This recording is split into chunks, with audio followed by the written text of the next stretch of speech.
We have a perfect day at Indianapolis Motor Speedway and an invitation-only event. Final practice on the track and in the pits for the Indy 500.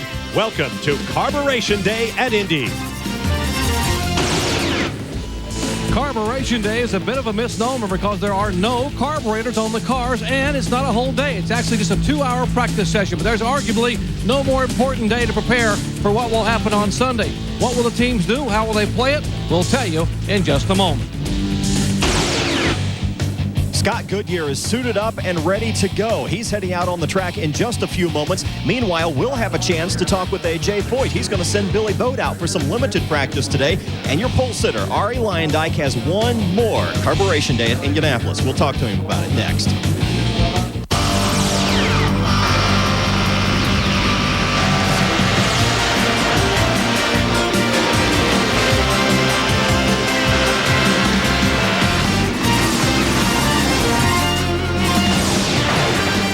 The Chamber of Commerce could not have ordered up a better day for the all-important dress rehearsal for the 83rd running of the Indianapolis 500. It's called Carburation Day. It will also feature the Coors Light Pit Stop competition. Here's a look at the weather conditions. 68 degrees, calm breezes, just 36% humidity. And we expect sunshine all day long. As you can see, not a cloud in the sky here at Indianapolis. We welcome you back here on ESPN. I'm Bob Barsha, along with three-time champion Johnny Rutherford. Johnny, as Dr. Jerry Punch just mentioned, we know they're not going to be working on carburetors because there haven't been any on these cars in decades. What will the teams be working on? Well, today is the last chance you get to be on the track before the race. So you've had your engine apart, your car apart, everything has come back together. You want to go out and run, make sure it's all dry, have everything ready for race day. You set up your pits, the final preparation in the pits for putting things in place. Each man knows his position and what he's going to do. So it's a combination of race day and pit stop competition out there. And it's the psychological effect that you get for being quick time today is all it is, psychological. It's an exciting time for every driver as they get set for perhaps the most important day of their racing lives. But I think it's fair to say, as engines are being warmed up in the pit lane and the drivers are set to go to the racetrack, that there is one driver that everyone is going to be pulling for. Earlier, Stephen Cox spoke with Arie Luyendyk. Thanks, Bob. This guy is on the pole. Talk about a popular fella in Indianapolis. What are the feelings after all these years of being so successful at this racetrack, coming back knowing it's your last time? It really hasn't come to mind that much. I mean, obviously I get reminded of that fact every day with different events going on, but the thing on my mind the most is still how can I be competitive and get ready for Sunday and have a good race. You know, how am I going to go about the start, and just things like that, things that are important to a race car driver. And then on the other side, it's been exciting to see the enthusiasm from the crowds and from the drivers and from people in the garage. So it's really been a great couple of weeks so far. Well, it's your last carb day today. What do you hope to accomplish? Is it just simply a matter of pinning the car down and getting the handling right? Well, the handling is right. Obviously, it was good in qualifying, and we already worked on our race setup. But today really is a day where we don't really want to accomplish much other than make sure that the new engine they put in runs good and the new gearbox parts. Basically a shakedown test to make sure everything works right. And we're not going to look for any speed or anything like that. We've already done we've scrubbed all our tires, so we don't have much to do today. Just make sure everything works and, get this car nicely on the grid without getting into any trouble today. Well, you got to put the side pods back on, and Bob, we go back upstairs. Arie goes out on the track. All right, thanks very much, Stephen. It must be said that Arie Luyendyk has carried himself with enormous dignity through all of the falderall of this, his final 500, and we wish him well. Now, another of the great stories of the last 2 weeks here at the Indianapolis Motor Speedway is a man going for a NASCAR Winston Cup, Pep Boys IRL double. Here's Dr. Jerry Punch. And that would be Tony Stewart, who will drive this Home Depot Dallara starting on the outside of row 8. Now, what is his schedule today, and how about the other guys around us? Well, basically what Tony's planning on doing is running 3 different segments during Carburation Day. Remember, in Carburation Day, they have the race engine on board, so they don't want to put a lot of miles on these motors. And what Tony will do, and what many of the guys will do, will go out and run a lap or 2, then come back in and do a leak check or a systems check to make sure all the onboard computer systems are functional. Then he'll go out and run maybe 10, 12 laps with 20 gallons of methanol fuel on board. That's about half a tank, a little over half a tank, to see how the car will feel on the racetrack. That's when he will run some speed laps, maybe a handful. And they will come back in. They will fill the tank completely full, 35 gallons of methanol, and go back out and run maybe 5 or 6 more laps to make sure the car does not bottom out and is comfortable. All total, they want to run about 20 laps to be able to keep the mileage down on their race engine. They may come back in later, as some of the teams will do up and down pit road, and practice some pit stops. So limited time on the racetrack today during carburation day by this team, really Tony Stewart. Bob? All right, thanks very much, Doctor. You can be sure every team out there has an agenda, a checklist of things they're going to go through, Johnny. Yes, they really do. It's, as I said, it's time to set up the pits, time to look at the car to make sure all of your changes are right, everything's ready, and go get ready for the race. Well, it's Arie Luyendyk's last carb day, an important carb day for Tony Stewart. Now let's hear from the man who's probably been through more of these carburation day activities than anyone. Again, here's Stephen Cox earlier with A.J. Foyt. Well, if everything goes right today in the A.J. Foyt pits, you keep your fingers crossed, you don't do a whole lot, you pin the car down to the ground. I mean, is that the whole day's plan? Well, that's my plan today. You know, before on carburation day, we've always had a wreck here, and I've wrecked on carburation day. We're going to go out and just shake them down and just kind of feel the cars out and park them, because Sunday's a completely different day, and we kind of know where the cars are and about how fast we think the race pace be. So we're just going to warm them up, and that's about it. I would think that you'd be a really happy guy after getting up on the front row, considering what you had a week ago today. Well, yeah, I was very fortunate. You know, Billy did a great job. The car performed very well. But, you know, we started off bad and it wound up good. And all we want to do is run a good race day. Well, we've got a whole galley of stars down here. Boomer from the Indiana Pacers along with us. And A.J. Foyt, you never know who you're going to run into. Now, you spend enough time around here, you'd better be in favor of the Pacers, right? Well, I was on the game pulling them through last year as far as it goes. And when I left is when they fell by the wayside. But, no, I'm for the Pacers. Okay, we're going to hang out in the A.J. Foyt pits for a couple minutes. Thanks, guys. Of course, Boomer will go back to work for the Indiana Pacers as they open the NBA Eastern Conference Finals against the Knicks this weekend at Market Square Arena here in Indianapolis. We'll take a break. Cars will be on the track shortly at the Indianapolis Motor Speedway.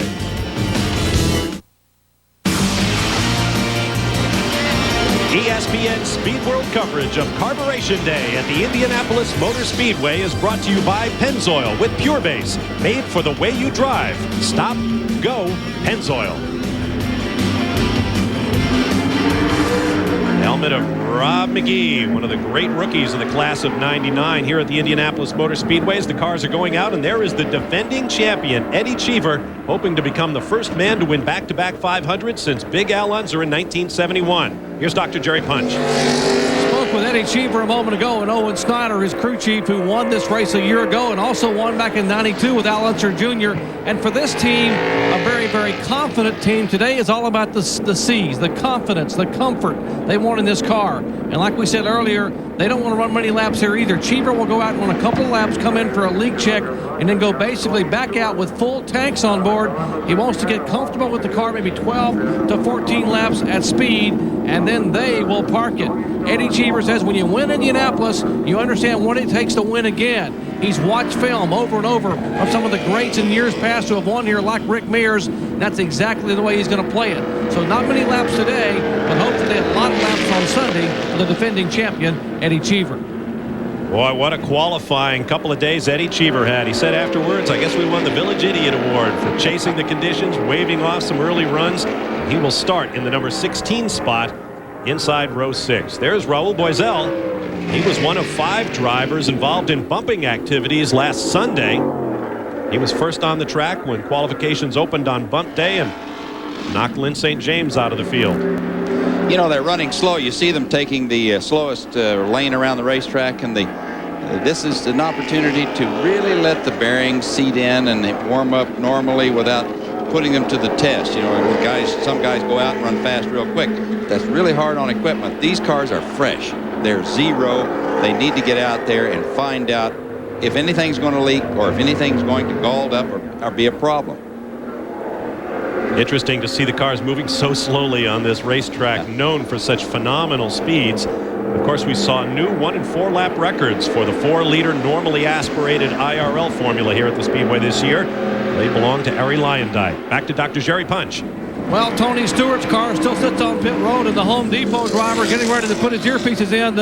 We'll get a quick comment with him. Tony was down in Charlotte last night. Tony, where did you qualify down there in first round qualifying for the Home Depot Pontiac? Well, unfortunately, we were 27th.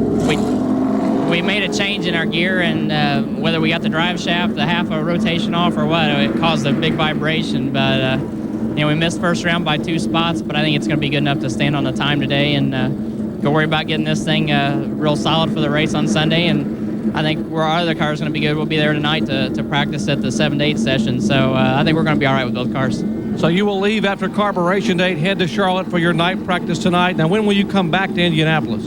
I'll be back Saturday night after we run happy hour at Charlotte after the Busch race. So, after we run here, we really don't need to be back in Indianapolis till Sunday morning. So, we've got to make sure that we get all the running in we can with our Pontiac down there and, keep that Home Depot Pontiac as far to the front as we can. It's been pretty good, and the car we brought back this week's even a better car than what we had last week there. Certainly had a great run last week. Any hindsight's always 20/20. Any regrets on trying to do the double, do the 1,100 miles in one day? I don't know. You ask all these people back here, I think they're supporting me, and as long as I got the fan support, I'm going to keep doing it. Hey, good luck to you. We'd love to see you win them both. Thank you. I appreciate it. Tony Stewart, the Home Depot driver, he could pull it off. He's got strong cars in both events. Let's go down to Stephen.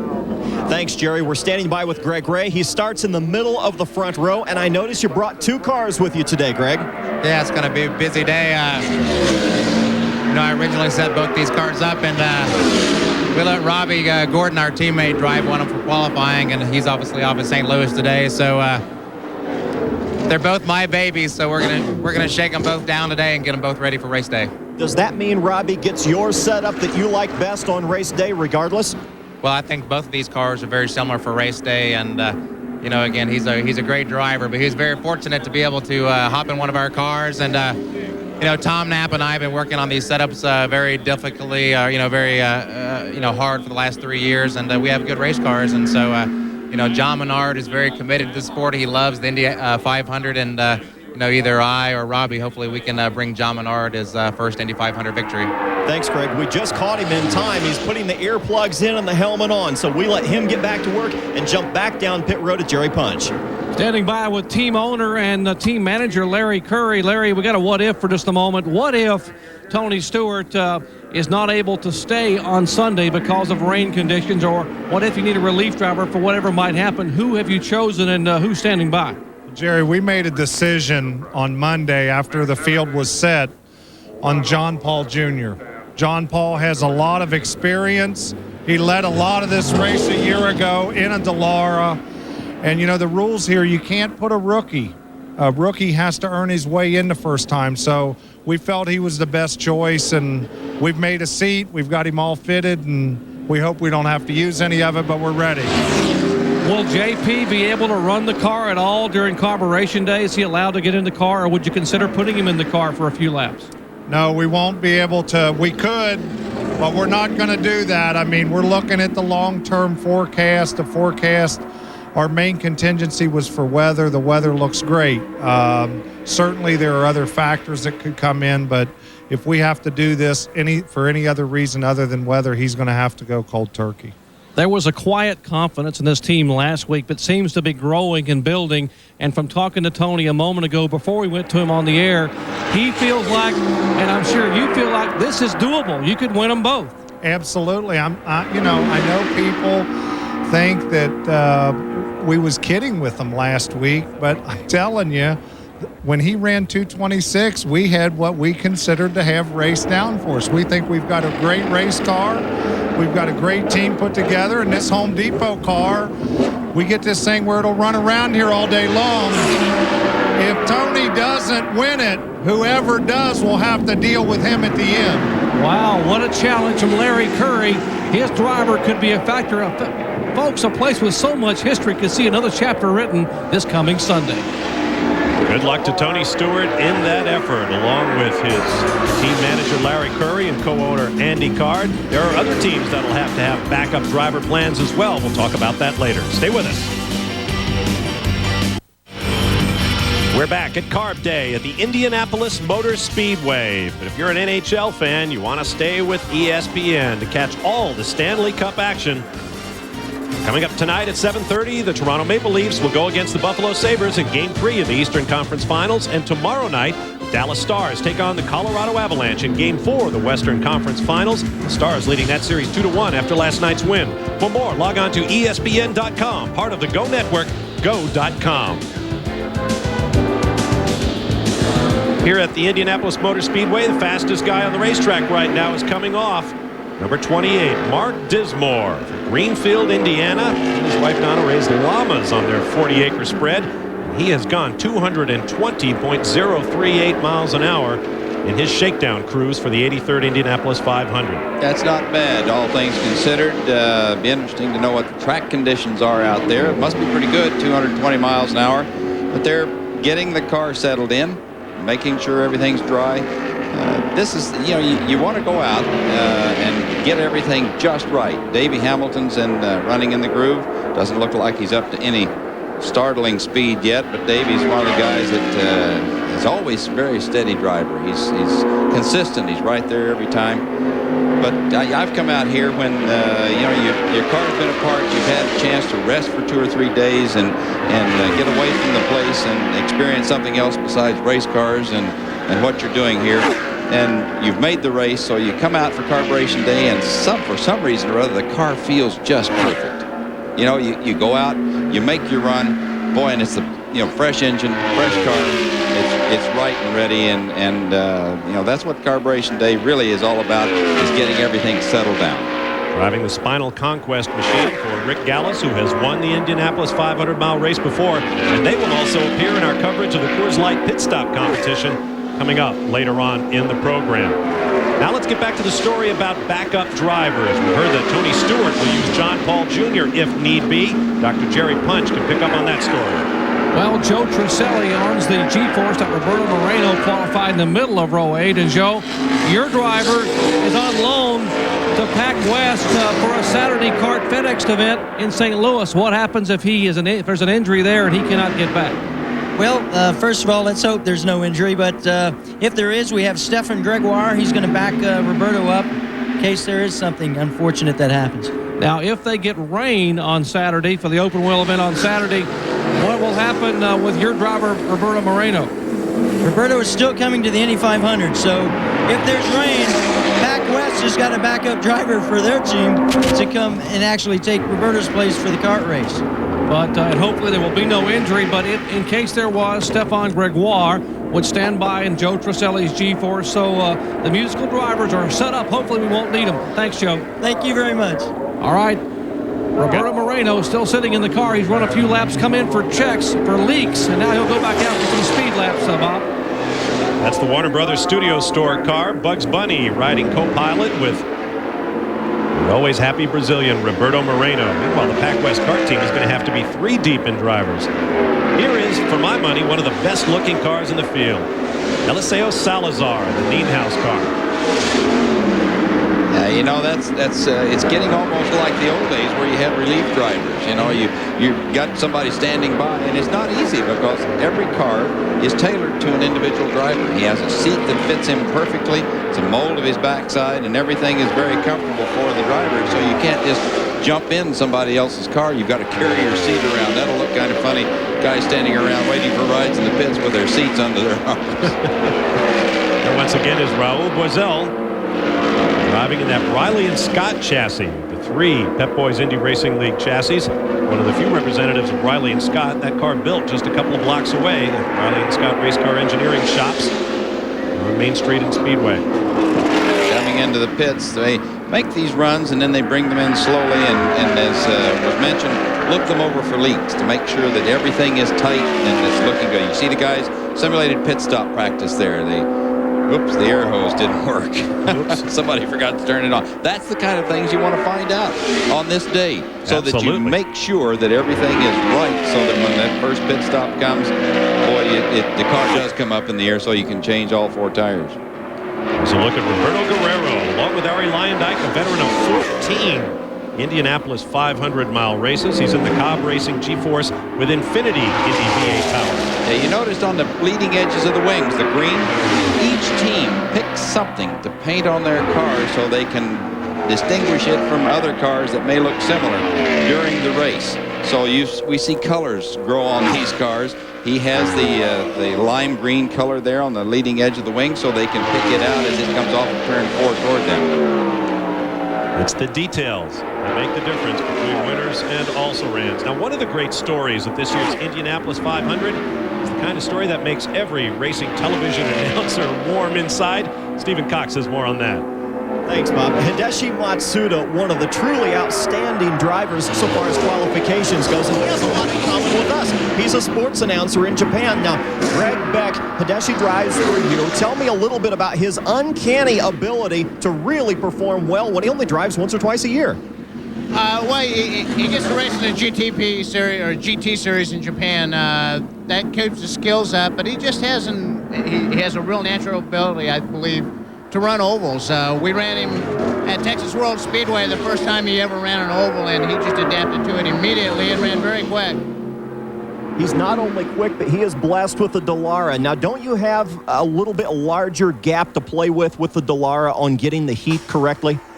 Definitely. I think the Dallara has a much bigger sweet spot, if you will, as far as chassis setup and dealing with the heat and the cold. We also have an advantage with the Firestone tires. I think they're just a better overall tire, especially in the heat. Now, you've got about 10 degrees more predicted for race day. It should be about 84 than it has been during qualifications and practice. What kind of compensation will you make for that? We'll sit down and look at our data. Probably, we would expect the car to go to an understeer. We need to compensate for that some. How much we'll judge better race morning when we can see what the real temperature and the humidity is, so we can judge that. It's fun watching this guy. It is, absolutely. He's a lot of fun to work with. And actually getting ready to go back out in just a couple of minutes, guys. They're working on the car. Perhaps the best individual qualifying performance inside row 10 for Hideshi Matsuda. There is Eddie Cheever. He'll be 2 rows further back, one of 3 former winners in the race on Sunday. They've been coming to Indy for 90 years. Foyt, Unser, Mears. Today the names have changed. Lyondike, Cheever, Lazier. But the goal is the same, to become heroes. The Indianapolis 500, Sunday at 11 a.m. on ABC. Back at the Indianapolis Motor Speedway on a beautiful day, Carburation Day. Dress rehearsal, if you will, for the 83rd running of the Indianapolis 500. Good crowd on hand, watching the drivers shaking down their machines. There's Davey Hamilton. Mentioned him earlier. He'll be involved in our Coors Light pit stop competition later in the day on the backstretch. Looks like Eliseo Salazar on the right. And on the left, Roberto Moreno. A lot of Robertos in this race. And yes, Roberto's shaking down. He has to leave and head for St. Louis. And Eliseo, this guy runs really good every year. And there we're looking at Scott Goodyear, who is one of the favorites for sure in this event, coming into his pit box. You see they're stopping right on the mark, so they have been practicing in the garage area. Watched them the other day. They're very good. Scott Goodyear will start from outside row 3, the number 9 spot. We'll go back to Roberto Moreno. If there's a driver in this field that perhaps this great old racetrack owes one, it would be Scott Goodyear. He has finished second twice in 2 of the 3 closest finishes in the long history of the Indianapolis 500. About a half a second total for those 2 runner-up finishes, separating Scott Goodyear from 2 championships. There's Tony Stewart. Mark Dismore remains the fastest lap thus far, 220.038 miles an hour. Scott Goodyear has run 215.600. Tony Stewart running in the 130 to 140 mile an hour range. Now moves up to 211.715. I mentioned just before the break, 3 former winners of the Indianapolis 500-mile race are qualified for Sunday's event. Let's go to Dr. Jerry Punch with one of them. Well, Eddie Cheever has climbed out of his car. Eddie, a few laps early on, but you're not done, are you? No, I just want to check the engine change, make sure nothing was leaking. But supposedly race day is going to be 85, and it serves no purpose to run when it's cooler. So I'm going to wait right to the end when it gets warm. And we're about to do the most grueling 500 miles we do all year long. And it's not the fastest car that's going to win, but it's the car that's the most consistent. So you want to run in the temperature that you'll be running in the race. You made an engine change and came here, and you commented on qualifying day that maybe the Infinity Indy was being developed as we spoke, and it was coming up to horsepower and certainly had made strides, and maybe wouldn't be a factor on pole day, but would on race day. Why are you so comfortable with what could happen for 500 miles with a new engine on Sunday? Well, for race day, you definitely need an engine that's a very wide torque curve, and the Infinity engine is particularly raceable. It doesn't have as much as the other engines have up top, but it's a package that I think will work very well in the race, and it's unfortunate that we started with this program as late as we did, because I'd like to have done more 500-mile test runs, but we haven't been able to do that, so we're going to give it we're going to play it as strategically as we can and hope to be in that leading pack right at the end. As race day approaches, do you begin to get some of the butterflies and memories from a year ago when it all came down for you on those final laps? No, not yet.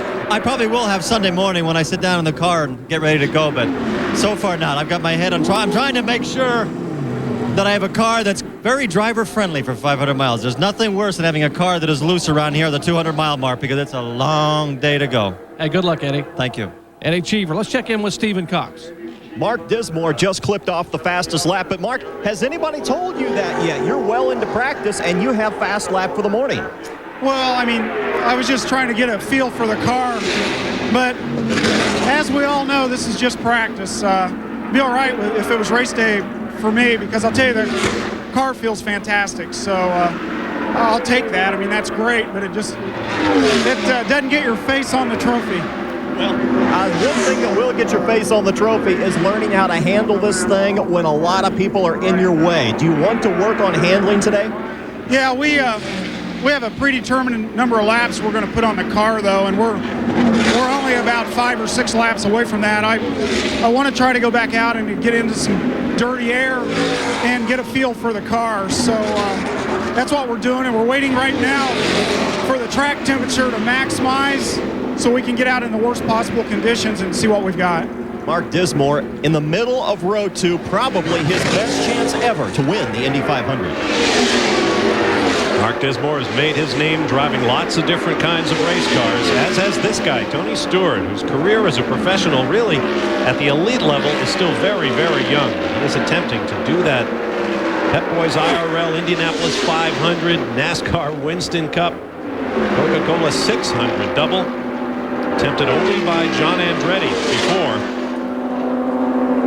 Working hard. Stewart now up to 218.071 miles an hour, so he has to be happy with that. We'll be back with more Carburation Day practice.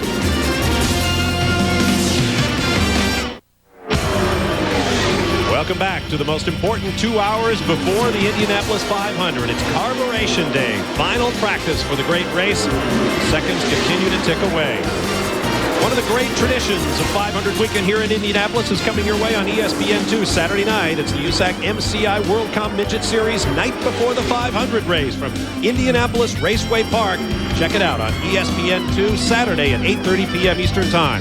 For more, log on to ESPN.com, part of the Go Network, go.com. Bob Barsha, Johnny Rutherford with you, along with Stephen Cox and Dr. Jerry Punch down in the pit lane as we watch the cars continuing to work their way around the racetrack. Ari Lyondike, pole sitter, and this is announced final Indianapolis 500 right there in the middle of your screen. And right now they're doing something that is probably pretty important, I would guess, Johnny Rutherford, and that is running close to other race cars. Yes, this is your opportunity to take the car and race day trim and get up behind somebody. See how much the buffeting disturbs your car. Right there, you could lose the front end running that close in behind another car. They're not at real speed yet, but they're fast enough to be able to determine just exactly how it will tear you up. That's Buddy Lazier, the 96 500 winner, and the third of the 3 winners in this field that we spoke about earlier. Robbie Unser with him. Another of the great bearers of the Unser family name here. 6 members of the Unser family have run the Indianapolis 500 a total of 63 times, if I'm not mistaken. Of course, they have won it 9 times between them. Whoop, we have a car slow. That's Jimmy Kite. Yes, he's coasting in, getting over out of the way. Looks like he's going to run out of speed. Stop it there. That's disappointing because that particular, and they've thrown the yellow flag now. So their cars will come in and they'll look the track over. Maybe he put some oil down. It's hard to tell. He's on the backstretch. Let's go down to the pit lane now. Dr. Jerry Punch. Well, Ron Himmelgarn has 2 cars in the field, including a former winner, Buddy Lazier. Ron, what was your plan for carburation day for your 2 cars? Right now, we're just cycling tires and just taking them around a lap, get a little heat in them, just get it cycled. So we're sort of scrubbing those tires right now. And then later on, we'll go out and run a few laps and see what kind of speeds we can run these conditions. Track temperature's coming up, so I think that we're just going to play a little bit this afternoon and then park it. And we're pretty much ready for the race. We think we can bring it home. There are a lot of experts back in the media room and around in the garage area. When you walk up and just ask them casually who will win it, they point to your guy, Buddy Lazier, even though he starts back in 22nd. Is it something they know that we don't know? Well, I mean, we've been tough all year. The guys are working at 110%, and anytime you can get a team of people working 110% and working totally together, you got a good chance of winning. And all year, we've been very, very fast. You know, Charlotte, we was running away with that race, and all the races before, we've been always a front runner. So I think we got a good, fast race car. Buddy is very, very focused, probably more focused than I've ever seen him over the past 10 years. And I think all the guys, I guess the best thing ever happened to us was being the first loser last year.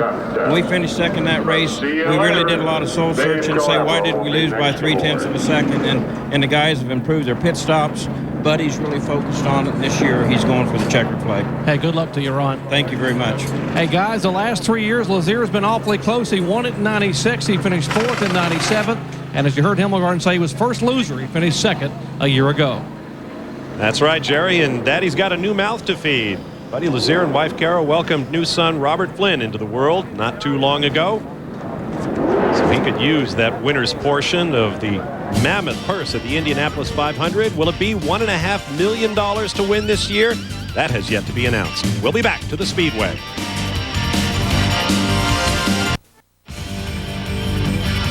We're back at the Indianapolis Motor Speedway, and we'll be covering things every day until the 500. We'll have daily reports on ESPN2 coming up later today at 6:30 p.m. Eastern and tomorrow as well. And then, of course, flag-to-flag coverage of the Indianapolis 500-mile race, the 83rd running, coming your way on ABC Sports Sunday at 11 a.m. Eastern, 8 a.m. Pacific. For more, log on to ESPN.com, part of the Go Network, go.com. On Carburation Day, 8 cars have yet to turn a lap. Right now, let's get down to the pit lane while we're under caution. Here's Dr. Jerry Punch. And the yellow brought out by the slowing car, number 30 of Jimmy Kite.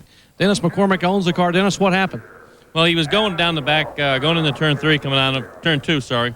Going down the back straightaway, and he felt a little vibration in the car. And we're not quite sure if he touched the rev limiter or we had something go wrong in the clutch, because he put his foot in on the clutch, and we think maybe the throw-up bearing or something went on us. Better today on Carburation Day than on Sunday when all the money's on the line. Absolutely. I mean, the last 2 years we've struggled on just the pace lap. And as you've probably realized with Robbie Groff in 1997, we had an electronical problem with the pace lap. Had to take the green, put us in 1 lap down, and last year with Raul, we had a fuel pump go on us in the pace lap. So this year we want to get all our bugs out of the way before we can do the whole race. Now, if you had your brothers, as we watch the crew now looking at the back of the car with the engine cover off, what would you rather it be, just a clutch problem? I'd rather have it be a clutch problem, throw bearing, because this is a brand new motor, so hopefully that's not it. All right, Dennis, we'll keep our fingers crossed. We'll let you go back to the team. Thank you. Dennis McCormick, one of the most likable guys in all the Indy Racing League, longtime car owner, and very excited about having Jimmy Kite in his car in only his sophomore season at Indy. Well, that adds to their plate. They're going to be participating in the Coors Light Pit Stop competition later in the day, along with Kenny Breck, Billy Boat, Davey Hamilton, Scott Sharp, Harry Lyondike, Scott Goodyear, and Greg Ray. Down to Stephen Cox. Sam Schmidt putting the gloves on, getting ready to go out in the 99 G-Force. And speaking of G-Forces, Sam Schmidt has the second fastest G-Force in the field. As you guys well know, G-Force wasn't really the chassis of choice for the big super speedways, but that's what he has. He qualified at just a tick under 223 miles per hour. Now, the amazing thing about this run for Sam Schmidt is the fact that there are only 2 other G-Forces in the entire top 10 in this field. Row 2, all Delaras. Row 4, all Delaras. So Sam Schmidt has really got everything that this chassis has to give. All right, thanks very much, Stephen. The engine light, Sam Schmidt will be on his way for his first laps of Carburation Day 1999. We want to show you every lap we can, so we'll be back shortly to the Indianapolis Motor Speedway. Stay close.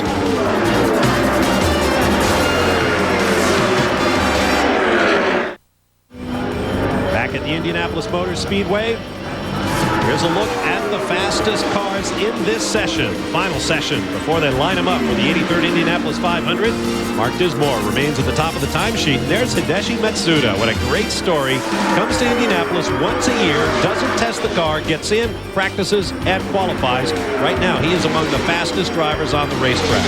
Tony Stewart there as well, and Jimmy Kite, moments ago, brought out a yellow flag when he stopped with mechanical problems on the backstretch. There is Johnny Unser bearing the number 92 that his late father Jerry brought to the Indianapolis Motor Speedway. Yes, that's quite a story.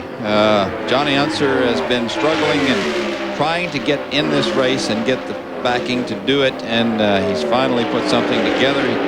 He struggled a little bit in qualifying, got the job done. A good steady run, and now he's going to run in this race, and he's carrying the number 92, which was the number on his father's car when he ran here, and that's been kind of the Unser number. You know, they had a sprint car, Bobby and Al did, and they both carried the number 92. So I'm happy for Johnny that he's in the race and has that number on his car. Absolutely, another great story. There's Tony Stewart. Still shaking it down, even though he has now gone 221.098 miles an hour.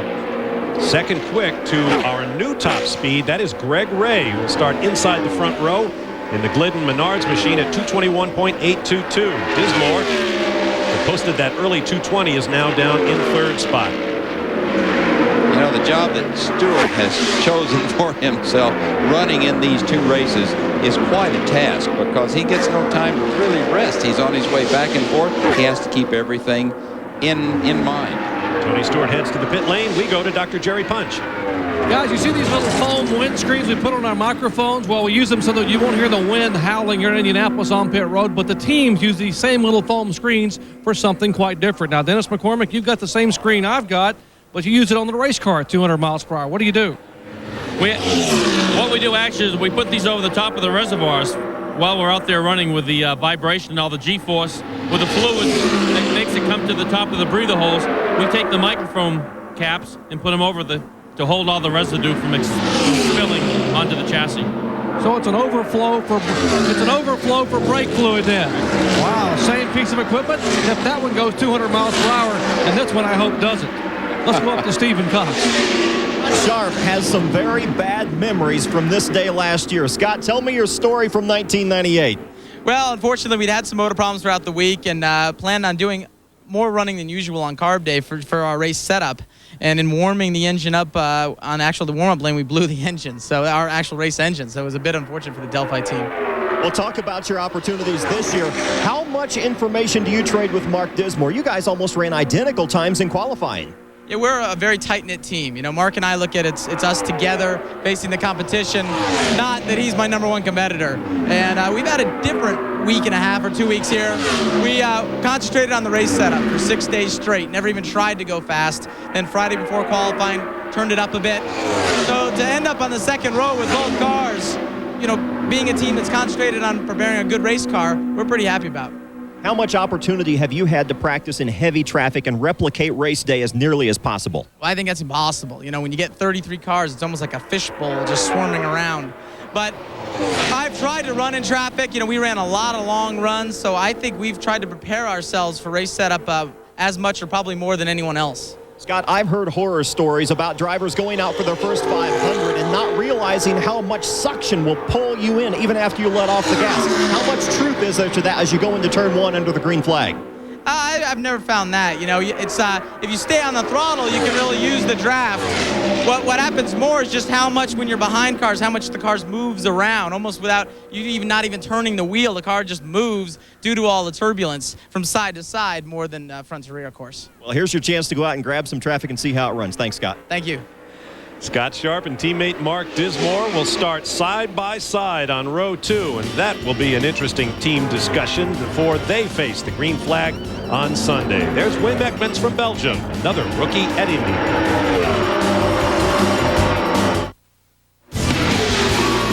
Welcome back to Carburation Day before the 83rd Indianapolis 500, the Coors Light Pit Stop competition. Coming up a little later in the program.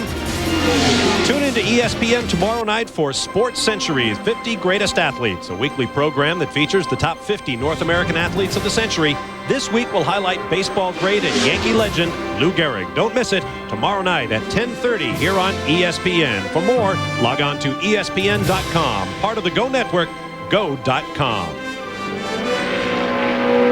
There's Kenny Breck, reigning Pep Boys Indy Racing League champion, who has not had a great start to the 1999 season. He is solidly in the field, driving for A.J. Foyt.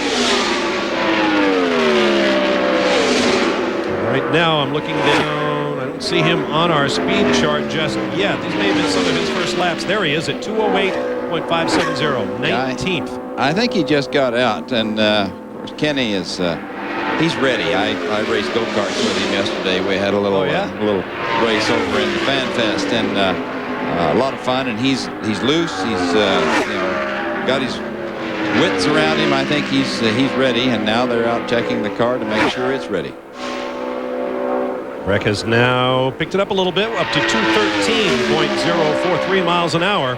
As I mentioned, driving for A.J. Foyt of the Power Team Dallara, and A.J. said earlier, we just want to go out and make sure everything works. Of course, the cardinal rule of Carburation Day is don't bend the race car. If you can help it. Boy, that is true, because the guys have worked very hard. The teams have worked hard just to get the car in the race and the driver in the race. And then you come out here, and if you bang one on Carburation Day, you've only got a minimum of time to rebuild the car. And if it's bad enough, then you've got to start in the back of the field and dead last. And you certainly don't want to do that. So it's behooves the driver to do the best job.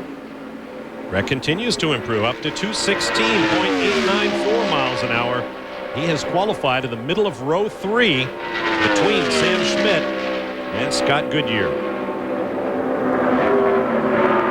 Got a good line, but then everybody, as you watch today, their cars, like I say, you're comfortable, everything's right, you go out and run, and a guy like Jimmy Kite has a problem. That's a little disconcerting, but you still have a few days to get ready for the race. He looks good. This Breck is really running a nice, smooth line. What a great day here at the Indianapolis Motor Speedway. Great day to play hooky. Not that we advocate such things, of course. Here's Stephen Cox. Boy, Bob, the crowd down here is absolutely amazing. People all around just waiting. In fact, the line here has been formed for probably the last half an hour, just waiting for this man to come out. Your pole sitter, Arie Luyendyk, puts on the hood, gets ready to put on the helmet and head out, but stops just for a few quick pictures. And he's getting a picture taken by a fan who wanted it so bad that they would even take one with the head sock on. That's how many people love Arie Luyendyk down here in the pits. He's way down toward the south end of the pits, which puts you in turn 1 as you sit. That's your proximity geographically here in Indianapolis. Now, what that means for him is he has an opportunity to go all the way down to pit 1. There's a little bit of an advantage there, of course, Bob, because he doesn't have to wait through all the traffic when he exits pit row on race day. Thanks very much, Stephen. Arie Luyendyk looking for his 3rd victory in the Indianapolis 500 and the Sprint PCS Meyer G-Force for Treadway Racing. That's interesting right there. It looks like Cheever and Wim Ekman, his teammate, are out. He's showing Wim a little bit of that turbulence, what to expect. Wim backs off, or Eddie's run off and left him.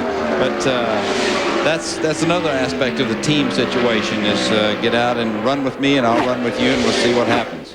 I would have to say, based on what we've seen over the last 12 or 13 days, if I were going to come to the Indianapolis Motor Speedway as a rookie, the guy I would want bringing me there is Eddie Cheever. He has been so careful about making sure that Wim Eichmans has everything he needs to be successful in his rookie year at the Speedway. I've been very impressed by Eddie.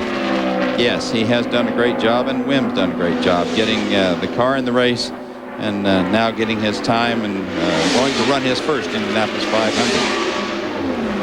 Eichmans was sitting in the qualifying line when the rains came on bubble day. He was on the bubble. Oops, Eliseo Salazar on the backstretch, is it, or is that coming into the pit lane? I'm not sure. I think that's pit lane. Lost head the fire. Of the lane. He's coming out of turn 2 onto the backstretch, just where Jimmy Kite stopped. Yeah, stop. Or something. Say that fast 3 times. In English. Whatever.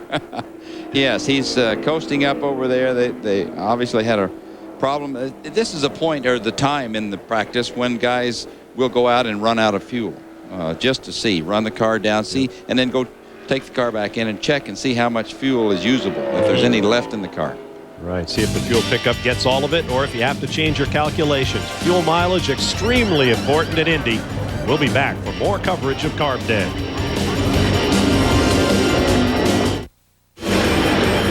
We are back on a crystal blue day at the Indianapolis Motor Speedway. Hopefully these are the weather conditions we'll have when the field of 33 lines up for the 83rd running of the Indianapolis 500 on ABC Sports this Sunday. I'm Bob Barshall, along with Johnny Rutherford, celebrating the 25th anniversary of his first ever victory in the 500 back in 1974. Happy anniversary, Johnny. Well, thanks, Bob. That was a long time ago, but when you think about it, it seems like yesterday. I have so many fond memories of that, and coming from so far back in the field, having the great race with A.J. Foyt during the middle stages of the race, and then winning it, it was one of the better ones. Here's Billy Boat, who drives for A.J. Foyt, and what a story Billy Boat has been through the weekend of practice and qualifying. 2 crashes in practice, and on qualifying day, spun and hit the wall as he was going out on cold tires for one of his qualifying attempts, and then went out there after a stern talking to from A.J. and put the car on the outside of the front row at 223 miles an hour for his 4-lap average.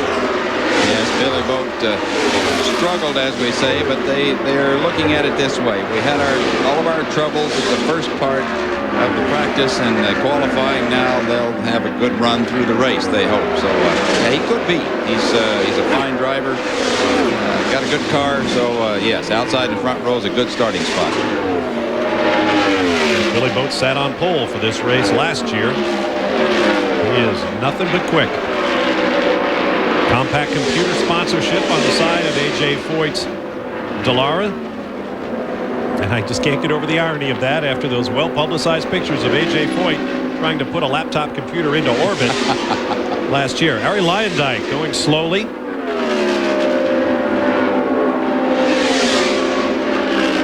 Wonder if there's a problem there or he's just going down the checklist. May just be warming it up, although he is over toward that yellow line, and he doesn't look like he's getting any faster, so it's hard to say, but he's warming up. Most recent winner from pole position at the Indianapolis 500. There is Eddie Cheever, hoping to join a very exclusive club. Just 4 men have won back-to-back Indianapolis 500s.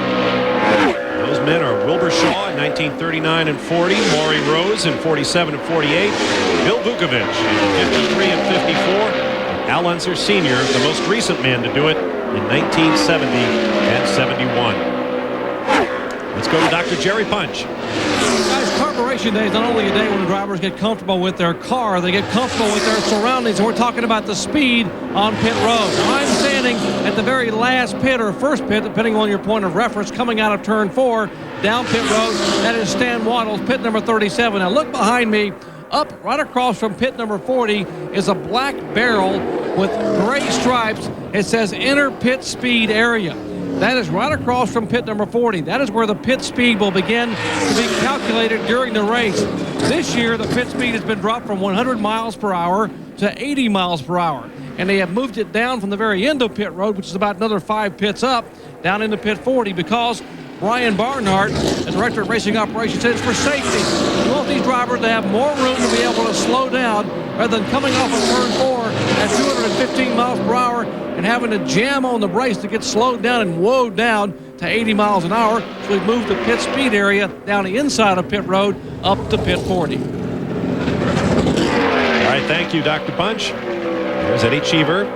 He told us he was going to wait until the late stages of this 2-hour session so that the air would warm up and get as close as possible to the conditions we expect on Sunday. Yeah, finally got the best of him, and he had to get out there. It's something, and you watch him, he runs right up to that wall. Eddie uses all of the racetrack, as we've said before, and he's getting that car comfortable. To be able to run up like that, it's got to be comfortable because one little slip, and you're into the wall. It's interesting to note on our timing monitors, in 30th position, car number 32, which would be Robbie Gordon's car on race day, is being driven around. And according to the timing screen, it says driver unknown. I understand that's actually Greg Ray out there shaking down Robbie Gordon's car. Let's go down to the pit lane to Stephen Cox. Tice Carlson came in for a practice pit stop. Now what we have here is a little powwow with Greg Beck, also Dick Simon, and Tice Carlson in the cockpit, and they're discussing what went wrong. They tried to replicate a full green stop with a 4-tire change and fuel. Well, the fuel nozzle didn't quite go in correctly. Tice lost the fire in the engine, killed the motor, and one of the tires was a little bit slow going on. So yes, this is a full dress rehearsal for the Indianapolis 500, and in Tice Carlson's case, it's a really good thing.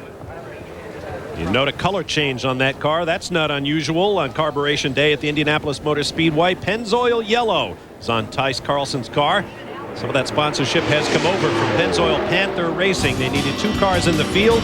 Dave Steele crashed heavily and couldn't go. Tice Carlson picks up a few extra bucks as he hopes to live his dream in his home race.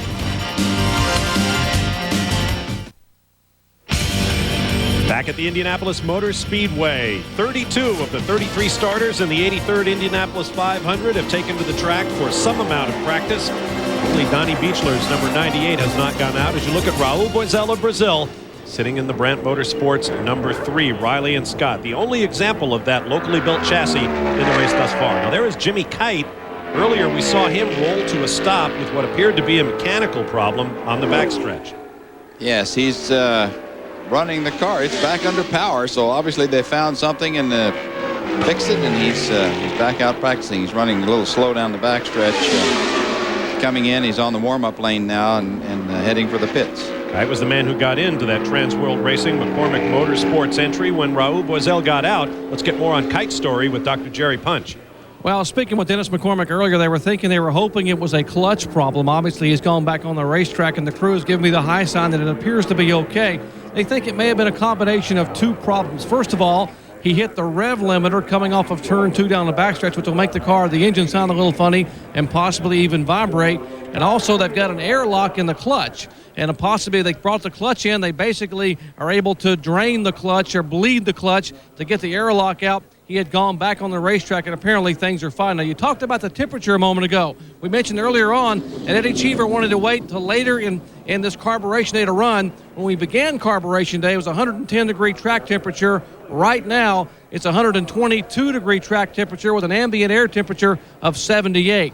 Not as warm as it's going to be on race day, but it's getting closer. And as we heard Eddie Cheever say earlier, that is all important, to get out in the conditions you're going to get. Meanwhile, for Jimmy Kite from Stockbridge, Georgia, Johnny, I would imagine that has to be a tremendous relief when your team can come back to you with a concrete reason for the problem. Oh, yes. When you find the problem, then that's the problem, you know, and it all makes sense because you're running things through your mind, like, the clutch situation and what did I throw a wheel weight off, and is it vibrating the car? What's going on here? And they found the problem, and that solves a lot of your problems. You see it's quiet on the straightaway here at Indianapolis, but we are still under green. There's Kenny Breck on the right, conferring with A.J. Foyt's power team and his crew. They'll be in the Coors Light pit stop competition coming up later today. We'll be back.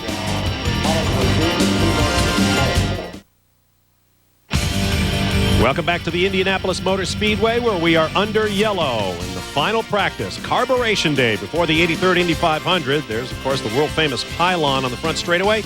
And on the right, the concrete core of the new pagoda timing structure going up. Of course, today's a work day, so you see the construction workers taking a break, having some lunch, sitting on an I-beam as iron workers had since time immemorial. And they have the best seats in the house for these final laps of practice before they lock them up and get ready for race day. Let's go down to Stephen Cox. Bob, some guys have already locked him up. Kenny Breck says he's done for the day. Now, Kenny, tell me about the weather conditions and how the track might have changed. What did you find out and learn today? Well, the track was very green today, and obviously it's quite hot too, so it's a little different conditions, but we just tweaked the cars a little bit and we feel happy. We don't want to put too many miles on it, so the 84 power team ran good, and we'll just park it now for the race day. Yeah, do you literally just park the car and don't touch it again? Well, they're probably going to tweak on a little bit, you know, take it apart and have a look at stuff, you know, and just make sure everything's tight and all that. But, yeah, this is pretty much it. We're going to stick with it like it is now until race day. Teammate Billy Boat standing alongside. Billy, an excellent opportunity for you not to go out. I mean, your days of getting experience are done. You've got AJ on your side, a great team. You can win this thing. Yeah, we can. You know, we've got a great team in AJ Foyt Racing, and my guys have done a great job of, dealing with this month. And then, we look forward to the opportunity to go out and just put on a good, smooth race. It's going to be a patient, very calm race. And so we want to make sure that, we're there at the end and give it our best shot. Now, is that what AJ says? Let's face it, you're a midget guy. You're not exactly the most conservative driver I've ever seen. Is he kind of slowing you down and saying, look, we got 500 miles here? He doesn't really. He does sometimes, but, he likes the guy that stands up in the seat. And, we just got to, it's my job to control that. I know this is going to be this endurance race. It's the biggest race in the world. We need to make sure we're there at the end. And, and that's what I'm focusing on right now. Well, Kenny and Billy kind of goofing around, making faces at each other and goofing off with the camera people. We'll let these guys have their fun for the day. Meanwhile, we jump down pit road to Jerry Punch. All right, a couple of guys who are finished with Carburation Day. How about one driver who has yet to begin Carburation Day? We're talking about 38-year-old Donnie Beechler, who will start the Cahill Racing Delarb in 19th position. And, Donnie, you have yet to go out. Why? Well, we got behind the 8-ball Saturday with a blown engine, which was our qualifying motor. So what we're going to do, or what we had to do, was put our race engine in to qualify. And we practiced on it, we qualified on it, and we've got about 40 miles on it right now. So we're just being conservative. We want to make sure that this thing lasts. And, we're just going to go out and shake it down. Maybe if we put 5 laps on the car, and that's about it.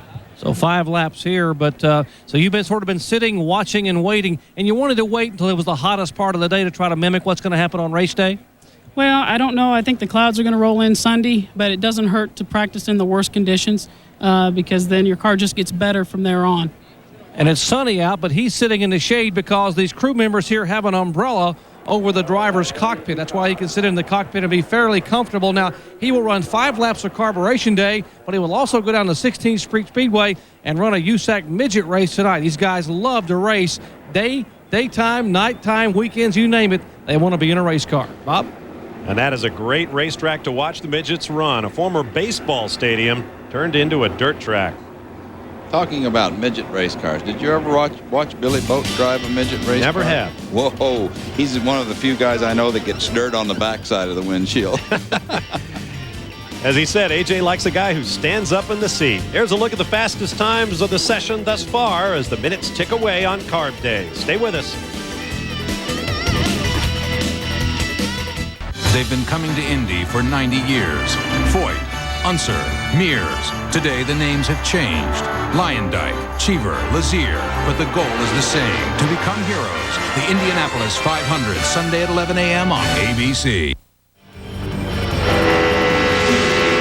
Back at the Indianapolis Motor Speedway as the minutes tick away. The final minutes of Carburation Day. Final practice before the 83rd running of the Indy 500. You're on board with former 500 Rookie of the Year Jeff Ward with Yahoo sponsorship on the Pagan Racing Delara. That's a brand new paint job they've come out with. It's all different with the purple hue and the white. Not bad. Yahoo!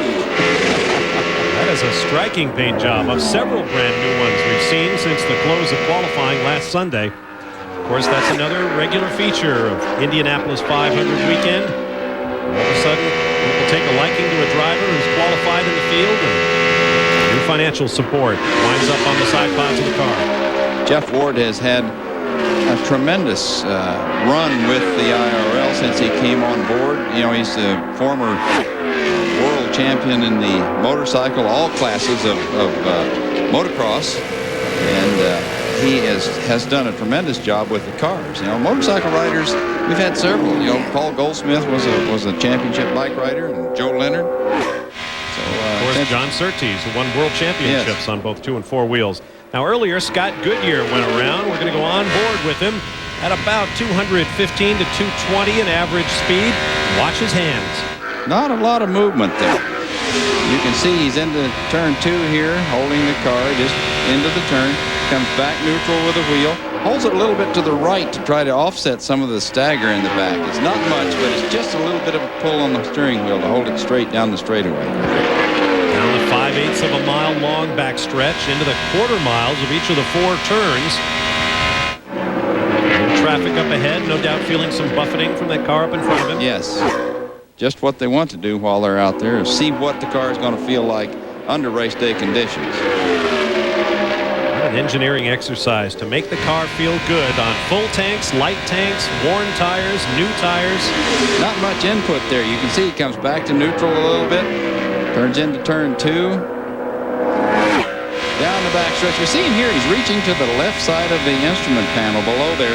They have either a weight distribution adjustment that they can make to the car, or they have the anti-sway bars or the roll bar adjustments that they can do, the rear or the front. So he's fine-tuning a little bit with the car as the day goes on.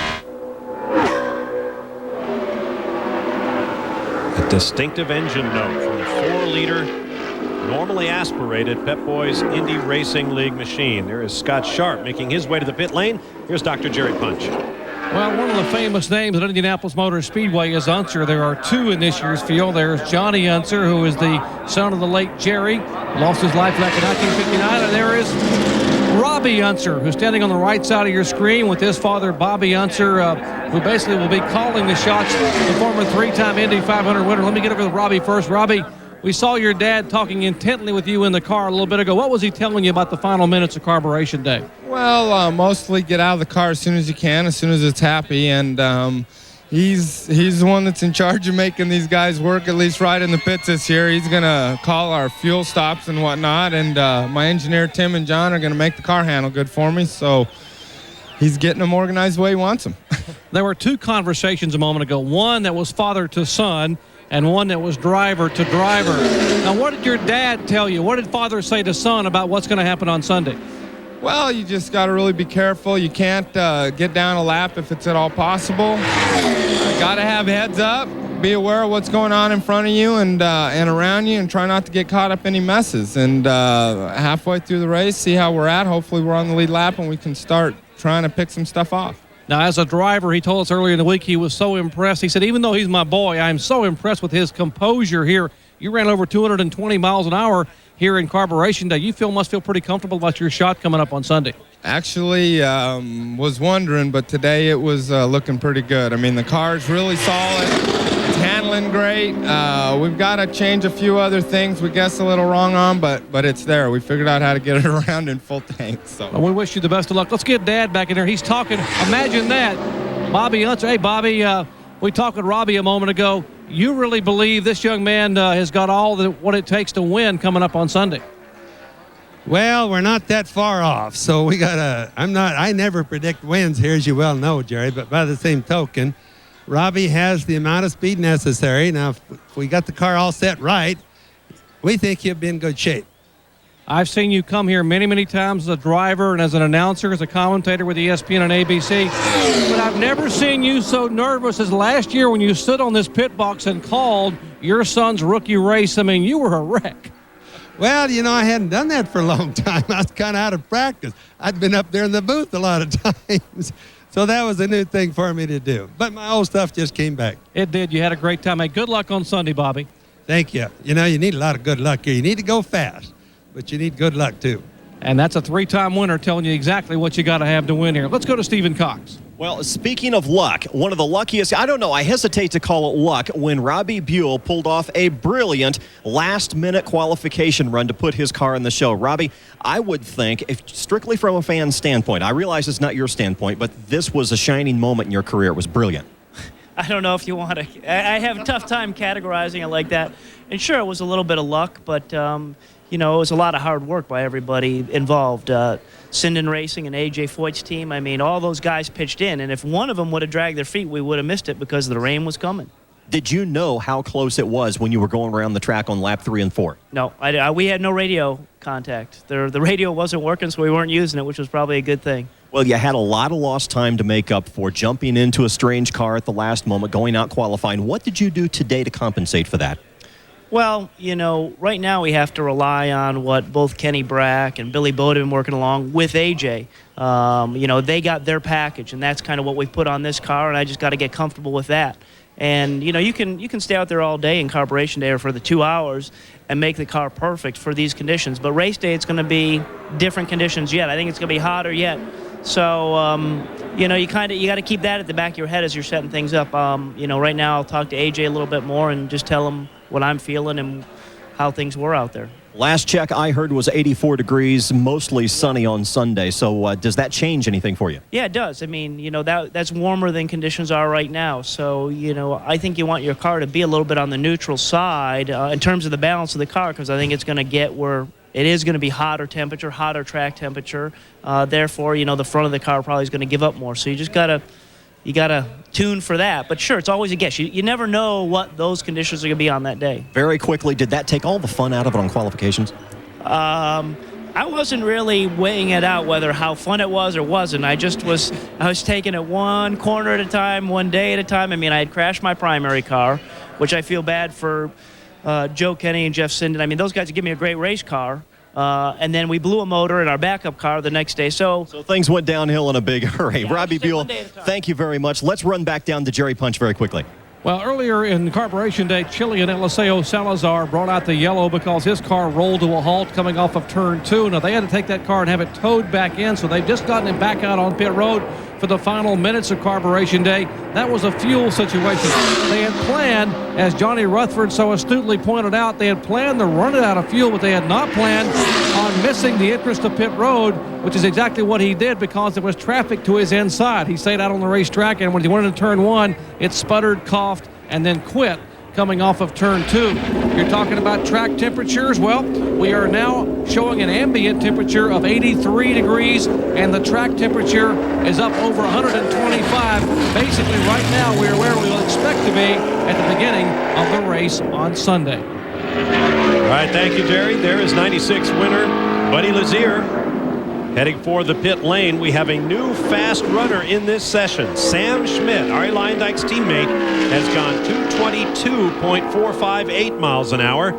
Greg Ray has posted the next 2 fastest times in 2 different cars. The 2, which he will race on Sunday, and the 32, which Robbie Gordon will run, both in the high 221s.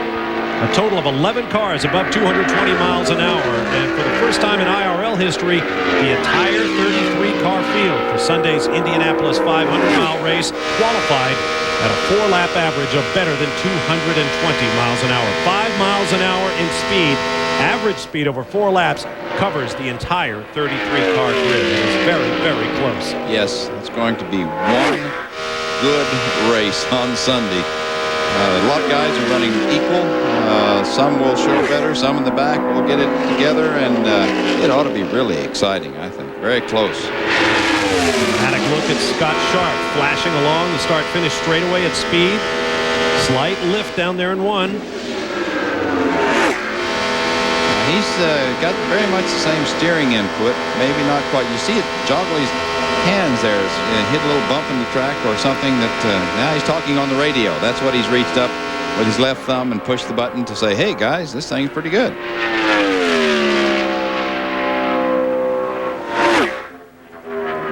Qualifying is history. All those setups are tucked away in the computers or on a piece of paper somewhere. They are not particularly relevant to what goes on now, and that is getting ready to run 500 miles at top speed. Talking a lot on the radio to the guys as he gets on the straightaway. It's really hard, and sometimes they'll talk to you in the turns, and there we see the track temperature, 125 degrees Fahrenheit. So everybody's getting a good taste of what it's going to be race day, and these are the conditions. It will be the greatest spectacle in sports on Sunday when they roll the cars out for the 83rd Indy 500. That man, Scott Sharp, will start alongside his teammate, Mark Dismore, on row number 2. Well, it looks like he's through talking on the radio, so he's going to go to the pits. 500 miles of racing, 200 laps, probably 9 pit stops, I'm guessing. Usually about 7, 8 maybe. If I do 9, I'm in trouble. Well, it's 1 extra, so you really don't want that. It's Jarrett Schrader, one of the rookies. You can see how the red has appeared on the leading edges of his wings, so they can pick that car out. Jarrett's a graduate of the Toyota Atlantic Series and has done a great job. He becomes the first driver from the state of New Jersey to start the Indianapolis 500 since 1983, when Steve Krisloff made the last of his 11 starts in the great race. these young rookies that we have this year have done an excellent job. 4 of them of the 8 or 9 that we put through tests here in April have made the race, and they're all wide-eyed. I spoke to them at the fastest rookie luncheon the other day, got them off in the corner after the luncheon by myself, had a chance to talk with them individually, answer some of their questions, tell them some of the things they can expect race day here, and it's been a lot of fun to see these young men wide-eyed and ready to go racing. What could be better than being a native of Indianapolis as you get set to go racing in the Indy 500? Stephen Cox is standing by with one of those drivers. Well, Tice Carlson is a hometown hero, but he's got problems today. You know, I know you have car problems, but it actually looked pretty good when you were out there. The car balance-wise feels pretty perfect right now. We ran in traffic and dirty air, and we ran by ourselves, and the car feels great. We're having an oil temperature problem right now. Our oil's getting too hot. Then when we went to start it up to see if we had another problem, we had a gearbox sound that we really didn't like, and today's not the day to test out problems on the racetrack with only a couple days before the race. So we're taking it back. We're going to fix all the problems just so we can be ready for race day. What about the pit stop practicing that you did a few minutes ago? How did that shake out for you? It went pretty well. The guys are real comfortable with the positions that we're in. The fueler and the air jack and vent guy, they plugged in quite a few times, even while we're under yellow, just to get comfortable. We're really happy and satisfied where we're at right now. You've got a whole bunch of people all up there behind you. Most of them know you, grew up watching you racing, and we're anxious to see you this Sunday. Well, we're really anxious to race the Pennzoil Blueprint M-Key Blue-Green Damon's car, and we think that we have a great race car right now. Thanks, Tice. Thank you.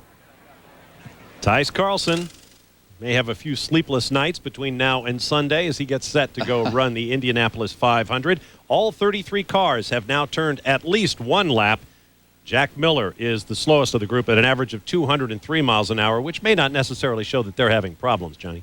No, it doesn't, because it's, you know, you go out and you do the best you can during this day, and sometimes you have little problems that keep you from getting out there and paying attention. You know, you've got a gearbox problem, or you've got this or that, just like Tice just said. They've got to take the car back now and make those changes and find out what's wrong and try to fix it. Then you got to come out race day, and that puts the gun on, because it makes it tough to go out there and say, is it going to happen again? Let's get down to the pit lane now and Dr. Jerry Punch. While many of the competitors in Sunday's Indy 500 have already headed back to the garage area, the 1996 winner still sits on pit road. Buddy Lazier is sitting in the car here in the final minutes of carburation day.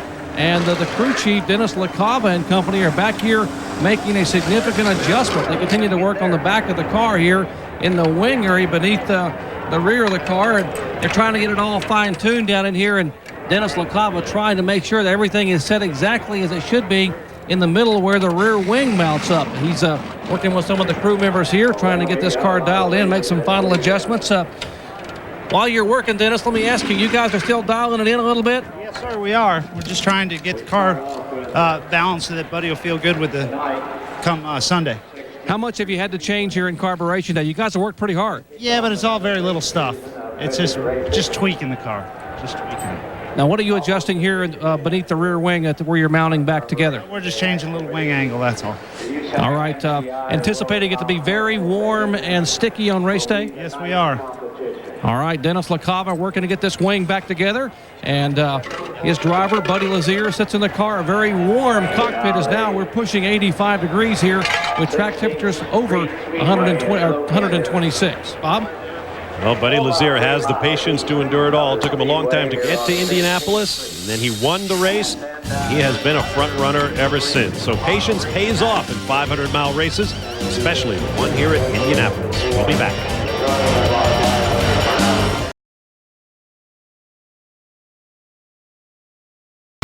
Back at the Indianapolis Motor Speedway, just moments ago, the checkered flag waved, ending final practice on carburation day. And now the 33 starting cars will be tucked away in the garages, except for the Elite 8, the fastest pit crews in the pit lane, ready to go one-on-one in a knockout competition to determine the very fastest. It's called the Coors Light Indy Pit Challenge. Welcome back, everyone.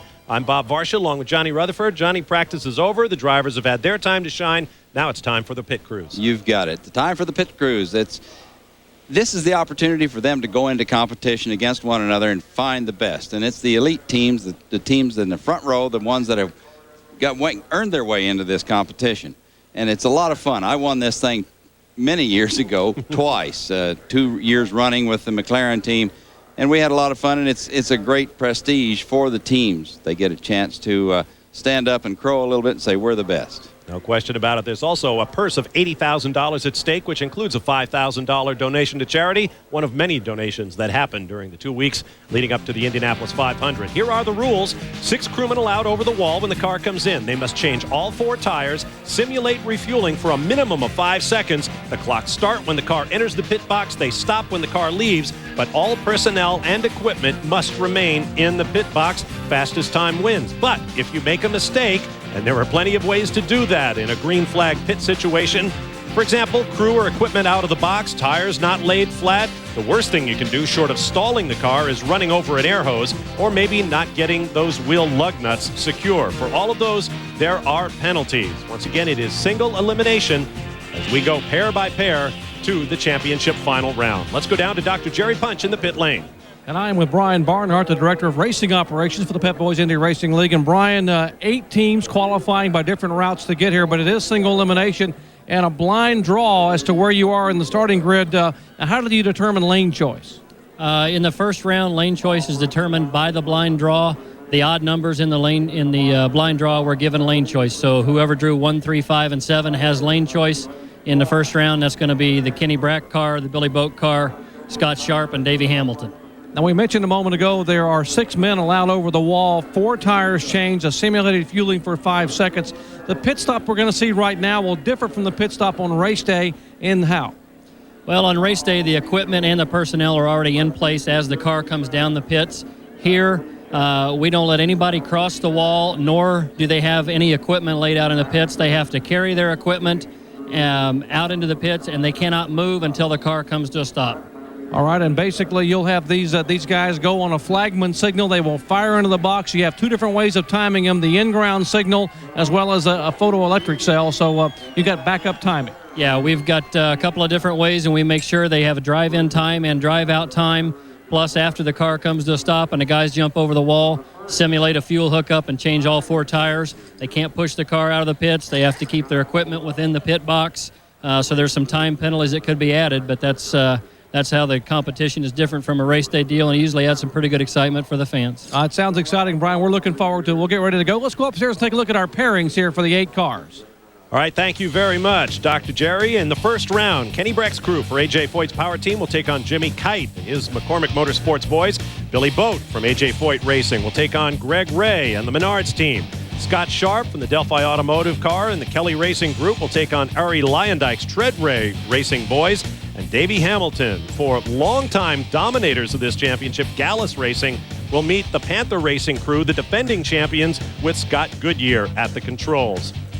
We'll take a break. The cars are getting lined up. Kenny Brack looking cool and calm on the pit wall. He's got some time before he has to climb in, fire it up. A.J. Foyt will be a very interested spectator. Stay with us.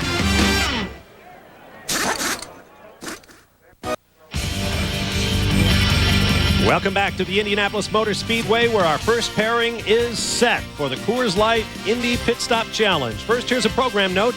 Don't forget the MCI WorldCom Midget Series, night before the 500 from Indianapolis Raceway Park, will be coming your way Saturday at 8:30 p.m. Eastern Time, only on ESPN2. For more, log on to ESPN.com, part of the Go Network, go.com. In the first round of elimination, number 14 car, Kenny Brack. Under team manager Tommy Lamantz, will have Bill Spencer celebrating his 28th birthday today at the right front tire. Wayne Gape at the right rear. Dan Domino Hines at the left front. Bill Davis at the left rear. Brett Barnhart, older brother of Indy Racing League Director of Racing Operations Brian Barnhart, will be the fueler, and Diamond Dave Milby will be on the vent and air jack. For Jimmy Kite's McCormick Motorsports team, under Brad McCandless, Phil McRoberts of New Zealand at the right front, Kevin Miller at the right rear, Rick Clements at the left front, Russ Glashen at the left rear, Carlos Fernandez, who has a broken finger in the middle of his right hand. It's all taped up. He's ready to go as fueler, and Mark Sampson will handle the vent and air jack chores. See, the drivers are in the cars. Engines are running. And on the race call for this first pairing will be Dr. Jerry Punch. All right, down on pit lane, the cars are lined up. The grandstand side, that is Kenny Brack. On the racetrack side is Jimmy Kite, the 23-year-old driver. As they get set to go, We are ready for the first round of what will be single elimination. A.J. Foyt's team with the power team colors of 33-year-old Kenny Breck, sophomore sensation Jimmy Kite, driving for Dennis McCormick, who was on a crew that won the very first Coors pit stop competition many, many years ago when he was a right rear tire changer. Remember, 6 men over the wall, 4 tires changed, simulate fueling, air jack, and the vent. And only one will transfer to the next round, the semifinals. Kenny Breck and Jimmy Kite sit in their cars, poised and ready to go. The crew members now cannot push the car out of the box. It is not just a single-timed pit stop competition. It is head-to-head competition. They can look across the car and see the other team working, trying to beat them out of pit road, just like it is on race day. What a great crowd on hand today for the Coors pit stop competition under clear skies. Sunny afternoon, temperature 83 degrees, and we are set for the flag to be waved in the first of 4 single elimination competitions. The green flag waves. Kite's car is the first to enter the pit box. Here's the power team crew now scampering over the wall. Bill Spencer with the right front tire. Jimmy Kite's right front. Bill McRoberts has the right front on. The power team, they have an advantage. They drop the jack, and Jimmy Kite will pull away as now the jack is dropped from Jimmy's car, and he will pull about 2 seconds later down pit road. So if there are no penalties, it looks like that Kenny Breck will advance in the power team efforts out of the first round head-to-head against Jimmy Kite. And it's important to note that it's not over yet. We'll have to wait and see after the inspectors are done whether any penalties are involved. In the meantime, here's Stephen Cox. Well, down on pit row, he acknowledges the crowd. And, Kenny, you guys are really quick. This is your chance to show them off for a change. Yeah, that was pretty good. The team is really good now doing pit stops. I really appreciate it. They're a super team. 14.45 seconds is the official time on it. If you can turn that in during the race, you guys will be sitting pretty. Well, there's a lot of quick teams around here, but we're certainly one of the quickest. So I'm really proud of the AJ Foyt power team right now. They're a good bunch of guys. Kenny, single elimination. We'll see you in the next round. Thank you. All right, and now the official word is there have been no penalties assessed, and so A.J. Foyt's power team for Kenny Breck will move on to the next round, and that was a pretty good-looking stop, Johnny. It really was. You know, and this is the time when you have to get your act together as a driver, because you want to have the opportunity to do the best for them, and you've got to stop it on the marks. You've got to be in the right place and not leave a little early or do all of the things right. So you've got to look at what you're doing. Here we get a chance to see the stop from the top. He's on the marks, right on that T mark where they lined him up. They come out. Each man does his job. The right front man changes. He's through. Out of the way. As soon as that jack, the air line comes off and the jacks drop, you go. Well, that was about as clean and neat as it gets. So the 14 car has laid down the gauntlet. We'll see who can respond. Our next team, Billy Boat and Greg Ray, will go at it when we return to the Indianapolis Motor Speedway.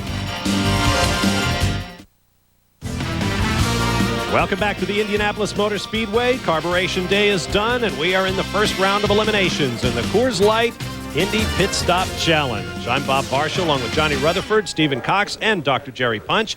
Here's a look at the brackets. Kenny Breck in the bracket advances over Jimmy Kite and his team at a time of 14.45 seconds. Our next pair will be Billy Boat, also from A.J. Foyt Racing, going up against the Glidden Menards team for driver Greg Ray. Now remember, times are just relative. This is head-to-head competition. Here's a look at Billy Boat's crew. Under Tommy Lamons, Greg Barnowski will be at the right front, Mike Fink at the right rear, Dwayne Spiewell at the left front, Mike Tanner at the left rear, Glenn Packy Wheeler, the fueler, and Crazy Tim Kelly on the vented air jack. For Team Menard, Tom Knapp is the team manager, John O'Gara at the right front, Gary Pennison Jr., Paul Taylor, Chris Sumner, Dave Taylor, and Matt Hammond will be handling the over-the-wall chores. There's a good look at Billy Boat's machine. He's going to have to work hard, he and his crew, to keep up with their teammate, Kenny Breck, who has already advanced into the next round. And the winner of this matchup will meet Breck's team in that next round. There is the Menards team with driver Greg Ray. And this could be a bit of a grudge match, Dr. Jerry Punch. Indeed, both these owners are the signboard men. John Menard will stop his driver, Greg Ray. A.J. Foyt will stop his driver, Billy Boat. They love to beat each other It is a head-to-head grudge match. We'll see who will win as Greg Ray and Billy Boat, a couple of front row starters for Sunday's Indy 500. They started a little front row beside each other a year ago, and now it's the pit crew's time to challenge one another. Greg Ray, the first in the box. Here goes John O'Gara, the crew chief, will change the right front. Air jack is on. Gary Pettis in the right rear. Good pit stop for Greg Ray, and now AJ's boys. Craig Baranowski has the right front on. Ray is down and away. There goes Billy Boat. He is away. And remember, it is the total time from the time you enter the box to the time you leave. It makes no difference who gets there first. We'll find out which one had the least amount of time. Let's go up to Stephen Cox. Well, Greg, you were quick in and out, and looks like you guys have the win. We got to wait for an official time so far, but it looked awful good from my vantage point. Yeah, it was a lot of fun, but I didn't know when to go. I just saw the green flag, so I took off. Well, tell me about your communication with your crew then. It looks like you ended up with a 14.12. Yeah, we don't have any communications in this car, so we were just going blind. This is your backup car, right? This is the backup to the backup. Okay, well, congratulations, Greg. You advanced to the next round. Thanks. So no operational difficulties thus far. Everybody getting through cleanly. There's Billy Boat, a little slow away from the line. The last man into the box was also the last man out. We'll have to take another look at that. See Greg Ray with a big jump on Billy Boat, the red car in the far lane. Yeah, he did. And, you know, it is on time, but still, you want to be ready. And obviously, Greg Ray was responding to the flag that went up. He said he didn't have any communications, and he wanted to say, hey, watch out, here we go. So he was heads up. Clocks start when the car comes into the box. The clocks stop when the car goes out, so it really doesn't matter that Greg Ray got that big jump at the start. As you look at A.J. Foyt, he has one team in the next round, but Greg Ray will advance to meet Kenny Breck. Dr. Punch. All right, the times we're getting, this is pre-penalty. They're still checking both the cars. And no penalties. Billy Boat was at 14.37 seconds. Greg Ray was at 14.12 seconds. So a great head-to-head match between Boat and Ray. It comes down to 25 hundredths of a second. Well, we mentioned that the times are only slightly relevant. It is a knockout competition. You win to advance to the next round, lose, and you head for the garage. So Greg Ray and the Menards team has shown Kenny Breck and the Power Team boys that they can do it 0.3 of a second quicker than Breck's team did in the first round. Billy Boat is done. We have another pair coming up as we move to the bottom half of the draw. Scott Sharp will meet Ari Leyendijk's boys when we return to Indianapolis. We'll be with you later today here on ESPN. Make that over on ESPN2 for a live report on action here at the Indianapolis Motor Speedway at 6:30 p.m. Eastern. And we'll be back tomorrow for another live daily report. And then on Sunday, of course, it's all the spectacle of the 83rd running of the Indianapolis 500. That'll be coming your way beginning at 11 a.m. Eastern Time on ABC Sports. For more, log on to ESPN.com, part of the Go Network, go.com. The pit lane at the Indianapolis Motor Speedway is the scene of the action in the Coors Light Indy Pit Stop Challenge. 2 of our semifinalists have already been named. Here's a look at the brackets. Kenny Breck and Greg Ray have advanced. They will meet one another in the next round. We are ready for our next pair now. Scott Sharp from Kelly Racing and the Treadway Racing driver Ari Leyendijk, who has just about everything else going for him thus far, including taking pole position. There's a look at the Kelly Racing lineup. Here's Dr. Jerry Punch. All right, Scotty Sharp, 30 years of age, Indy Racing League co-champion back in 1996. He's on the Speedway side, on the grandstand side. 15th and final Indy 500 for Ari Leyendijk as we are ready for these cars to roll. The flagman gets ready to wave the flag. Head-to-head competition. Crew chief Skip Fall will change the right rear for Leyendijk. Here comes Scotty Sharp into the box. His crew chief Mike Horvath will change the right front. Cruz over the wall. Scotty Sharp's crew got across very, very quickly. No penalty thus far. Good pit stop for Scotty Sharp. He is down and away. Looks like Kelly Racing will beat the Leyendijk team as they do not even get out of the box. Apparently there's a bit of a problem, and now Ari will just shut it off, and it looks like Scott Sharp will advance to the semifinal. Well, there's a look at the Kelly Racing crew. I spoke with these guys before the event started, and they said, look, we are by far the biggest crew in the pit lane. How about we just make this a tug of war for the winner's purse of $37,500? He said, nope, we got to do a pit stop, and they did a beauty. Here's Stephen Cox. Well, Scott Sharp taking the sock off the head. You guys have the cover on the rear wing when you came out, so you know you can pull out a backup car. Have these guys practiced with this car, set it up at all? Yeah, they've been practicing a lot all the time. They've been really kicking a lot of butt in the shop, and all the pit stops, they've been improving us, constantly in the races. And so it's great that they got a chance, the Delphi crew, to come out here and show what they can do. So I assume they've already figured out how they're going to use the money if they get it. Knowing these guys, probably. Thanks, Scott. Thanks. Scott Sharp about as pumped as his crew. No penalties we're hearing. Here's a look at the pit stop. He's right in on the marks. They saw the guy leaning over the wall, telling him where to stop. The right front man there's a crossover. He needs to work on that a little bit, but they were plenty quick. Right on. They got the guns out of the way, and as soon as it came down, he was gone. That's the driver's part of it, getting it into the box and stopping it, getting out of the box and stopping the clocks. Scott Sharp still smiling, but they'll have another couple of rounds to go to get to the championship. Next pair up will be Davey Hamilton and Scott Goodyear. There's Ari, a DNF. Welcome back to the Indianapolis Motor Speedway. One more pair remain in the opening round of the Coors Light Indy Pit Stop Challenge. Kenny Breck, Greg Ray, and Scott Sharp have all advanced. Sharp with the fastest time of the first round, 12.98 seconds. We're about to find out who his Kelly Racing team will meet in the semifinals. In this pairing, Davey Hamilton for Gallus Racing will give you a look at his crew lineup. That crew led by Darren Russell, Paul Hennessy, Russ Marr, Donnie Miller, Steve Esqueda, and Tim McRee.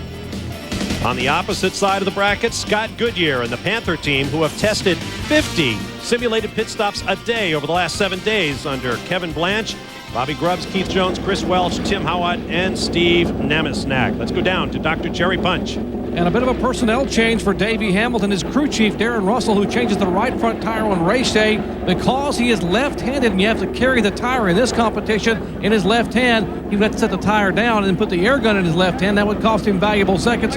He has relinquished his right front tire changing duties, and he will become the fuel man. Now, over on Scott Goodyear's pits a moment ago, they're allowed one practice round.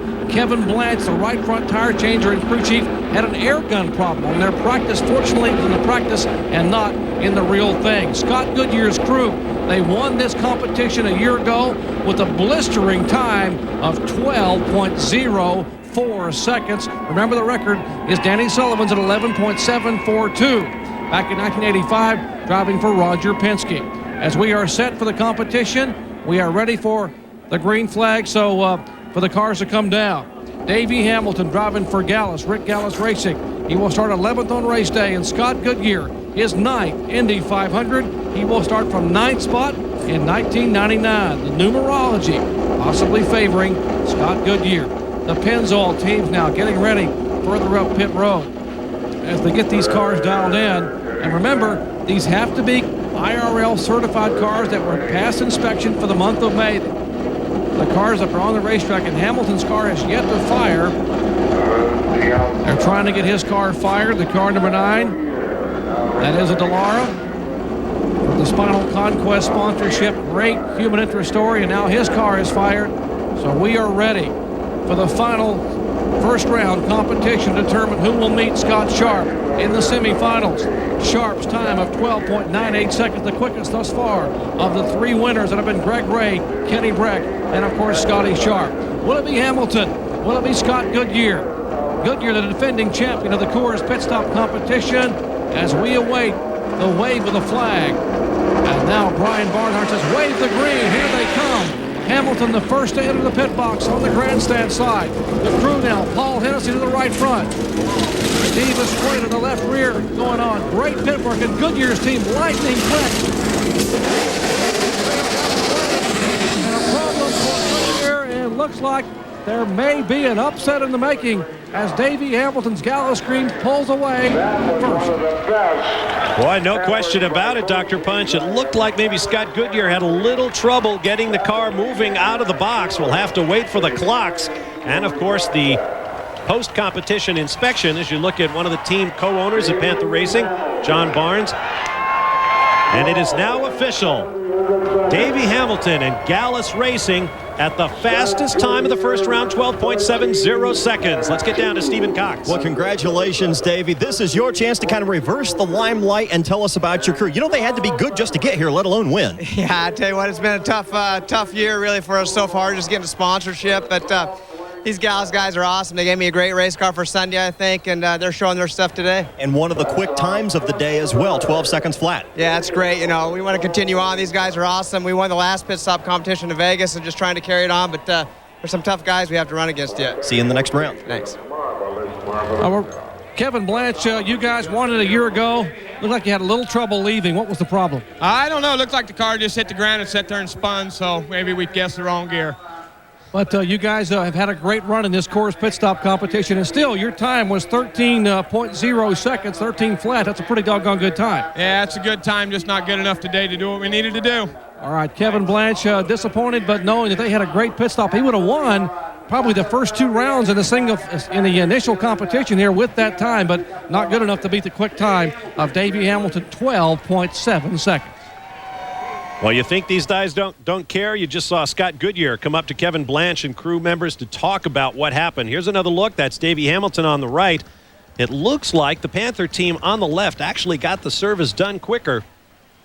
Yeah, it's hard to tell exactly. You know, maybe the thing stuttered a little bit and he couldn't get the clutch to engage, or he lit him up and just sat there and spun, as he said. And Davey did a good job. That was a good pit stop, good solid. Everybody did their job, and when it hit the ground, he was gone.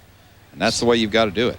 So the former dominators of this competition beat the reigning champions. As you see Davey Hamilton helping to push his car back. They will do it again. Brack versus Ray, Sharp versus Hamilton. We'll be back. Back at the Indianapolis Motor Speedway, the first round of eliminations is complete in the Coors Light Indy Pit Stop Challenge. Bob Varsha along with Johnny Rutherford, Dr. Jerry Punch, and Stephen Cox. Glad to have you with us on a beautiful carburation day here at the Indianapolis Motor Speedway. Here are the results of the first round. Kenny Breck in the number 14 car set down Jimmy Kite's boys at 14.45 seconds to advance to the semifinals. Greg Ray in the Glidden Menards team car set down Billy Boat and his crew at 14.12 seconds. Scott Sharp at 12.98 seconds beat Ari Lyondike's team. Lyondike never got out of the box with a problem. And Davey Hamilton's crew for Gallus Racing topped Scott Goodyear's defending champions from Panther Racing in the fastest time of the first round, 12.70 seconds. Once again, here's a look at the A.J. Foyt Enterprises team for Kenny Breck in the Power Team car. And they're going to have to pick it up because the other half of the draw has been going nearly a full second quicker in their pit stops. 4 tires, 5 seconds simulated refueling. Get the car in to start the clocks, get it out to stop them, and make sure you do everything right or you will pay in time. There is the reigning Pep Boys Indy Racing League champion, Kenny Breck. They had a practice run, then won their first round matchup. Now they are ready for another grudge match with the guys from Menards. There is Greg Ray, who will sit on the front row for the 83rd Indy 500. Car that is very difficult to miss. Yes, they're very bright colors. Greg Ray waving at us there. Yeah, this is interesting that both the grudge match situation. He's eliminated one, now he's going after the other. There's team owner John Menard out there in the pit lane working with his boys. He and A.J. Foyt had some hard words for one another last year in the heat of battle in the Pep Boys Indy Racing League. Everybody enjoying this pit stop competition, which produces a $5,000 donation for charity, as well as some cash for the boys on the pit crews. Dr. Jerry Punch. And it is a matter of pride now for Supertech's A.J. Foyt, who told me a moment ago his teams had practiced at just over 10.5 seconds back in the garage area. But of course, now that's practice. This is the real thing. Power team efforts of Kenny Breck, who will start 8th on Sunday, the 33-year-old driver. Reigning Pep Boys Indy Racing League champion has the grandstand side, and the folks really rise to their feet and are enjoying this immensely, this competition. And Greg Ray, qualifying second for the second consecutive year, will start in the middle of row 1. So we are ready for the competition, and the word being passed up the line that we are just moments away from the drop of the flag. First round of semifinals, Breck and Ray, Foyt and Menard. Car number 14 and car number 2, head-to-head competition in the semifinals, and the green flag waves. And here comes Kenny Breck and looks like Ray's car very slow. Now gets into the pit box. Has the Foyt crew now going to work. Bill Spencer has the right front off. The left front is Dan Hines. They are already completed the Jackson run. Kenny Breck will pull away, and there's a problem with the right rear. The tire is spinning. The tires are spinning for Greg Ray, and they cannot get the tires stopped. Finally, the brake is on. They could not get the tires changed in the rear because they were spinning. And now Greg Ray able to pull away, but looks like Kenny Breck will advance.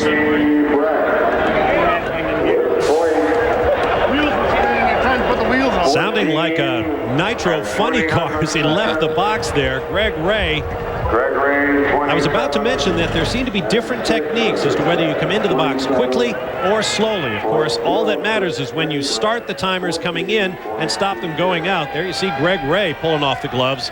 Yeah, he made a mistake. He really did. He didn't keep his foot on the brake and keep it in neutral, and the thing was spinning, and the guy in the right rear couldn't do his job. Once again, apparently no penalties. Let's get down to the pit lane and Stephen Cox. Well, no penalties, and 14.2 is good enough for yet another win. Now, do these guys coach you? Do they say, hey, Kenny, we want you to do this, or pull in faster or slower? No, I just go in there and I go out there. You know, my job is easy. The guys has the hardest job here, but AJ Foyt Power Team is a great crew now, and you know, we just managed another one, but it'll get tougher and tougher. Are they good? Are they this good by natural ability, or have they worked their tails off to practice for this thing? We train a lot, but all these teams that are in this competition, they've trained a lot during these last few days. Next time we talk, that means you're champion. Yeah. Thanks, Kenny. Thank you. All in good fun. Here's another look. Greg Ray slow getting to his box. I thought maybe he had some kind of a plan. As you see, Kenny Breck and A.J. Foyt's team going to work. Yeah, the situation is you want to get there as fast as you can. Get across that line and trip the clock and get there so the guys can go to work on the car and they do their job, and then you light them up and get out of there so you can trip the clock at the other side. So it's a matter of getting in, getting out, you know, and there we see he's down and away. So you've got to make it happen. And we'll watch this on Greg Ray's car. See it start spinning there? He's got his foot off of the clutch, or the clutch is starting to heat up, and he can't get it to stop. Finally, a crewman has to come forward and hit the brakes. Yeah. Let's go down to Dr. Jerry Punch.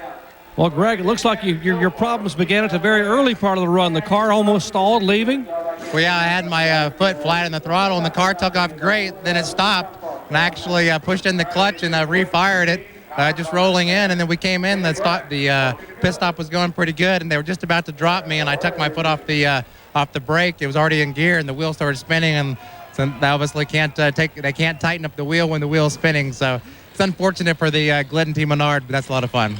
Maybe you can get them on Sunday. AJ coming by waving a $1 bill in your face. You guys having some good-hearted fun here. Yeah, but it wasn't $1. It was $10. Oh, big stakes. Okay, well, I'm sorry for the loss. There you go. All right, Greg Ray gets beat head-to-head with Foyt, but they beat one of the Foyt teams in the first round. I hope he grabbed that 10.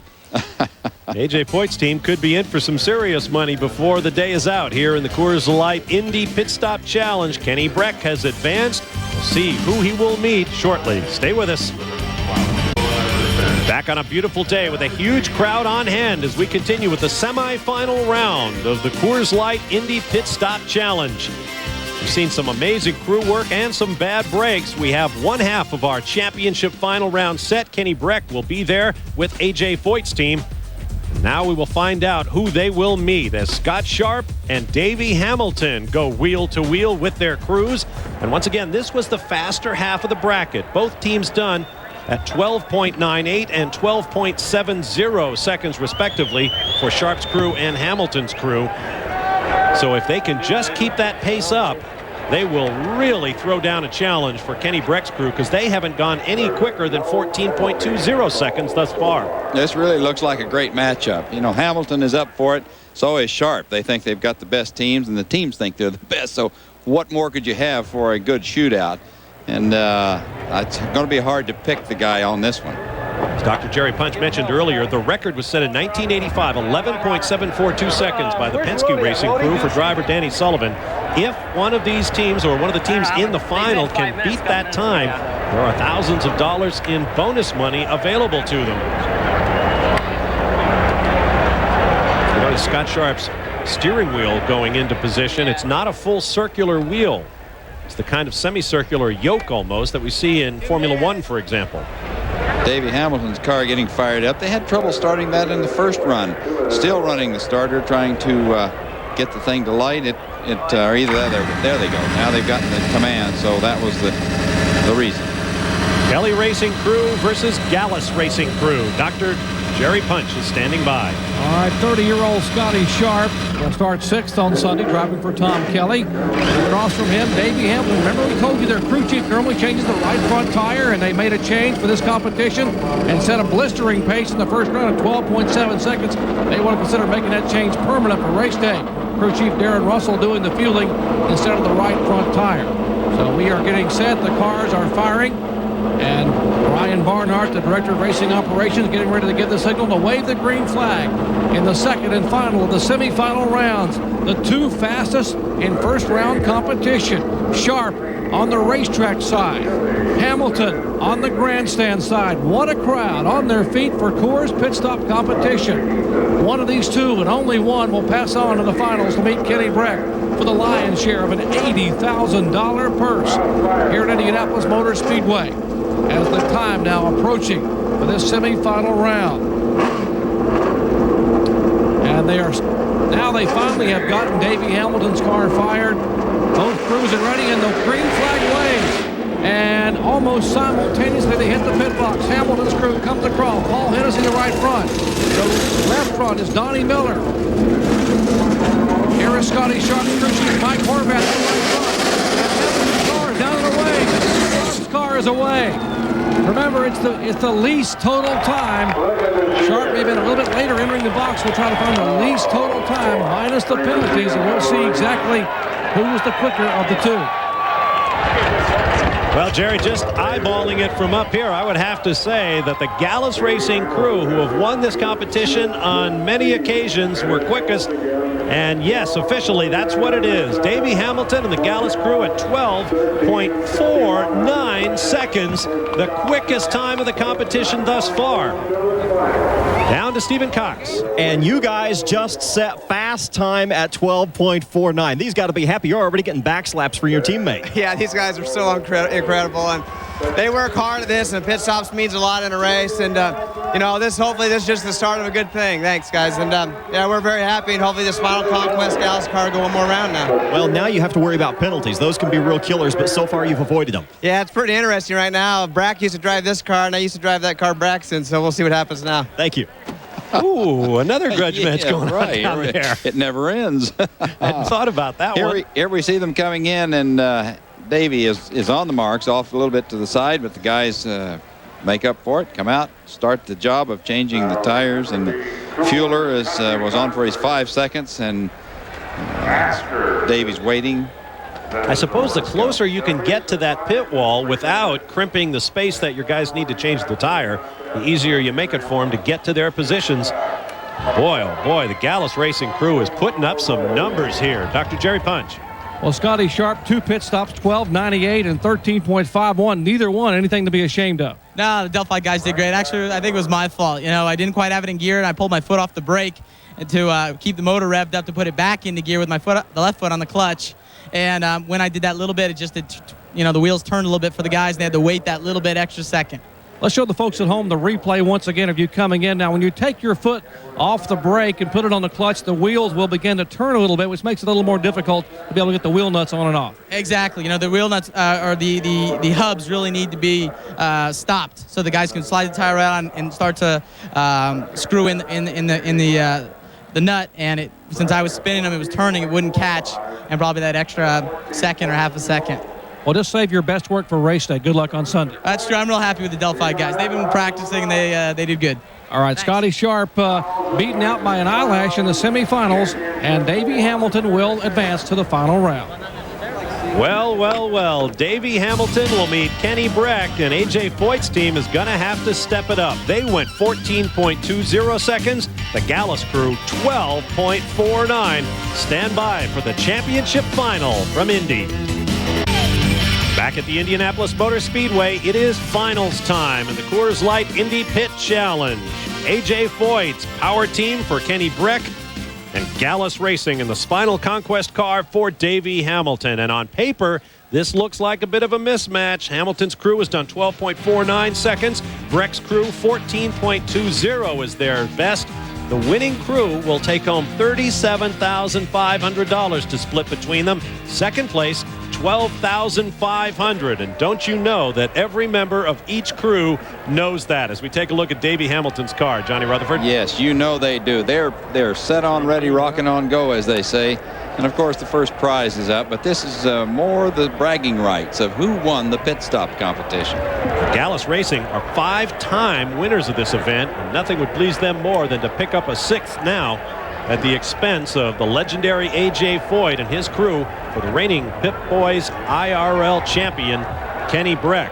Now, I've been a part of competitions like this before, and like most things in life, it's a lot harder than it looks. When you've got that roaring engine right there at your ear, and it's hot, and there's pressure, and everybody's looking at you, and you're trying to get that wheel on and get it on the studs and cinch it down tight, boy, it does really get red mist time. There's Kenny Breck on the glasses. I doubt that he'll even drop the visor for something like this, Johnny. I wouldn't think so. You're not really going that fast, and of course, you whenever you leave the line, you always reach up and kind of pull it down, so it becomes habit. I don't want to create a distraction here as we look at A.J. Foyt, but I think I just heard over the PA that Jimmy Kite was proposing marriage to somebody. Dr. Cherry, what do you know? Well, we're trying that. That's the case we're being told here, that maybe there's a marriage proposal ongoing during the Coors pit stop competition. So what a time for that to happen. I guess things are happening quickly at Indianapolis Motor Speedway. As we get set for the finals here, the Speedway lane, outside near the track, Kenny Breck dropping for A.J. Foyt on the inside. Another long-time open-wheel car owner, Rick Gallus, with Davey Hamilton on board.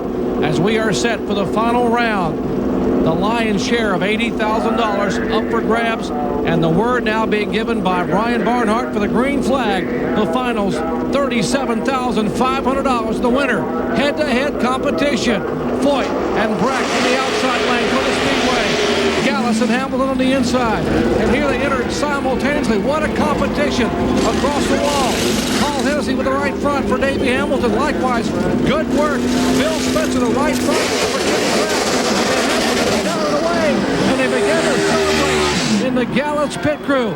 And if there are no penalties, then Rick Gallus will have won this competition for an unprecedented 6th time. What an effort by Davey Hamilton and the Spinal Conquest crew. Wow.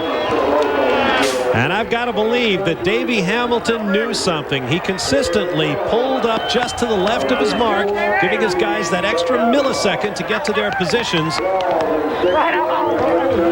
12.68 seconds is the official time. And once again, a credit to all of these crews. It appears that there are no penalties for not getting their jobs done properly.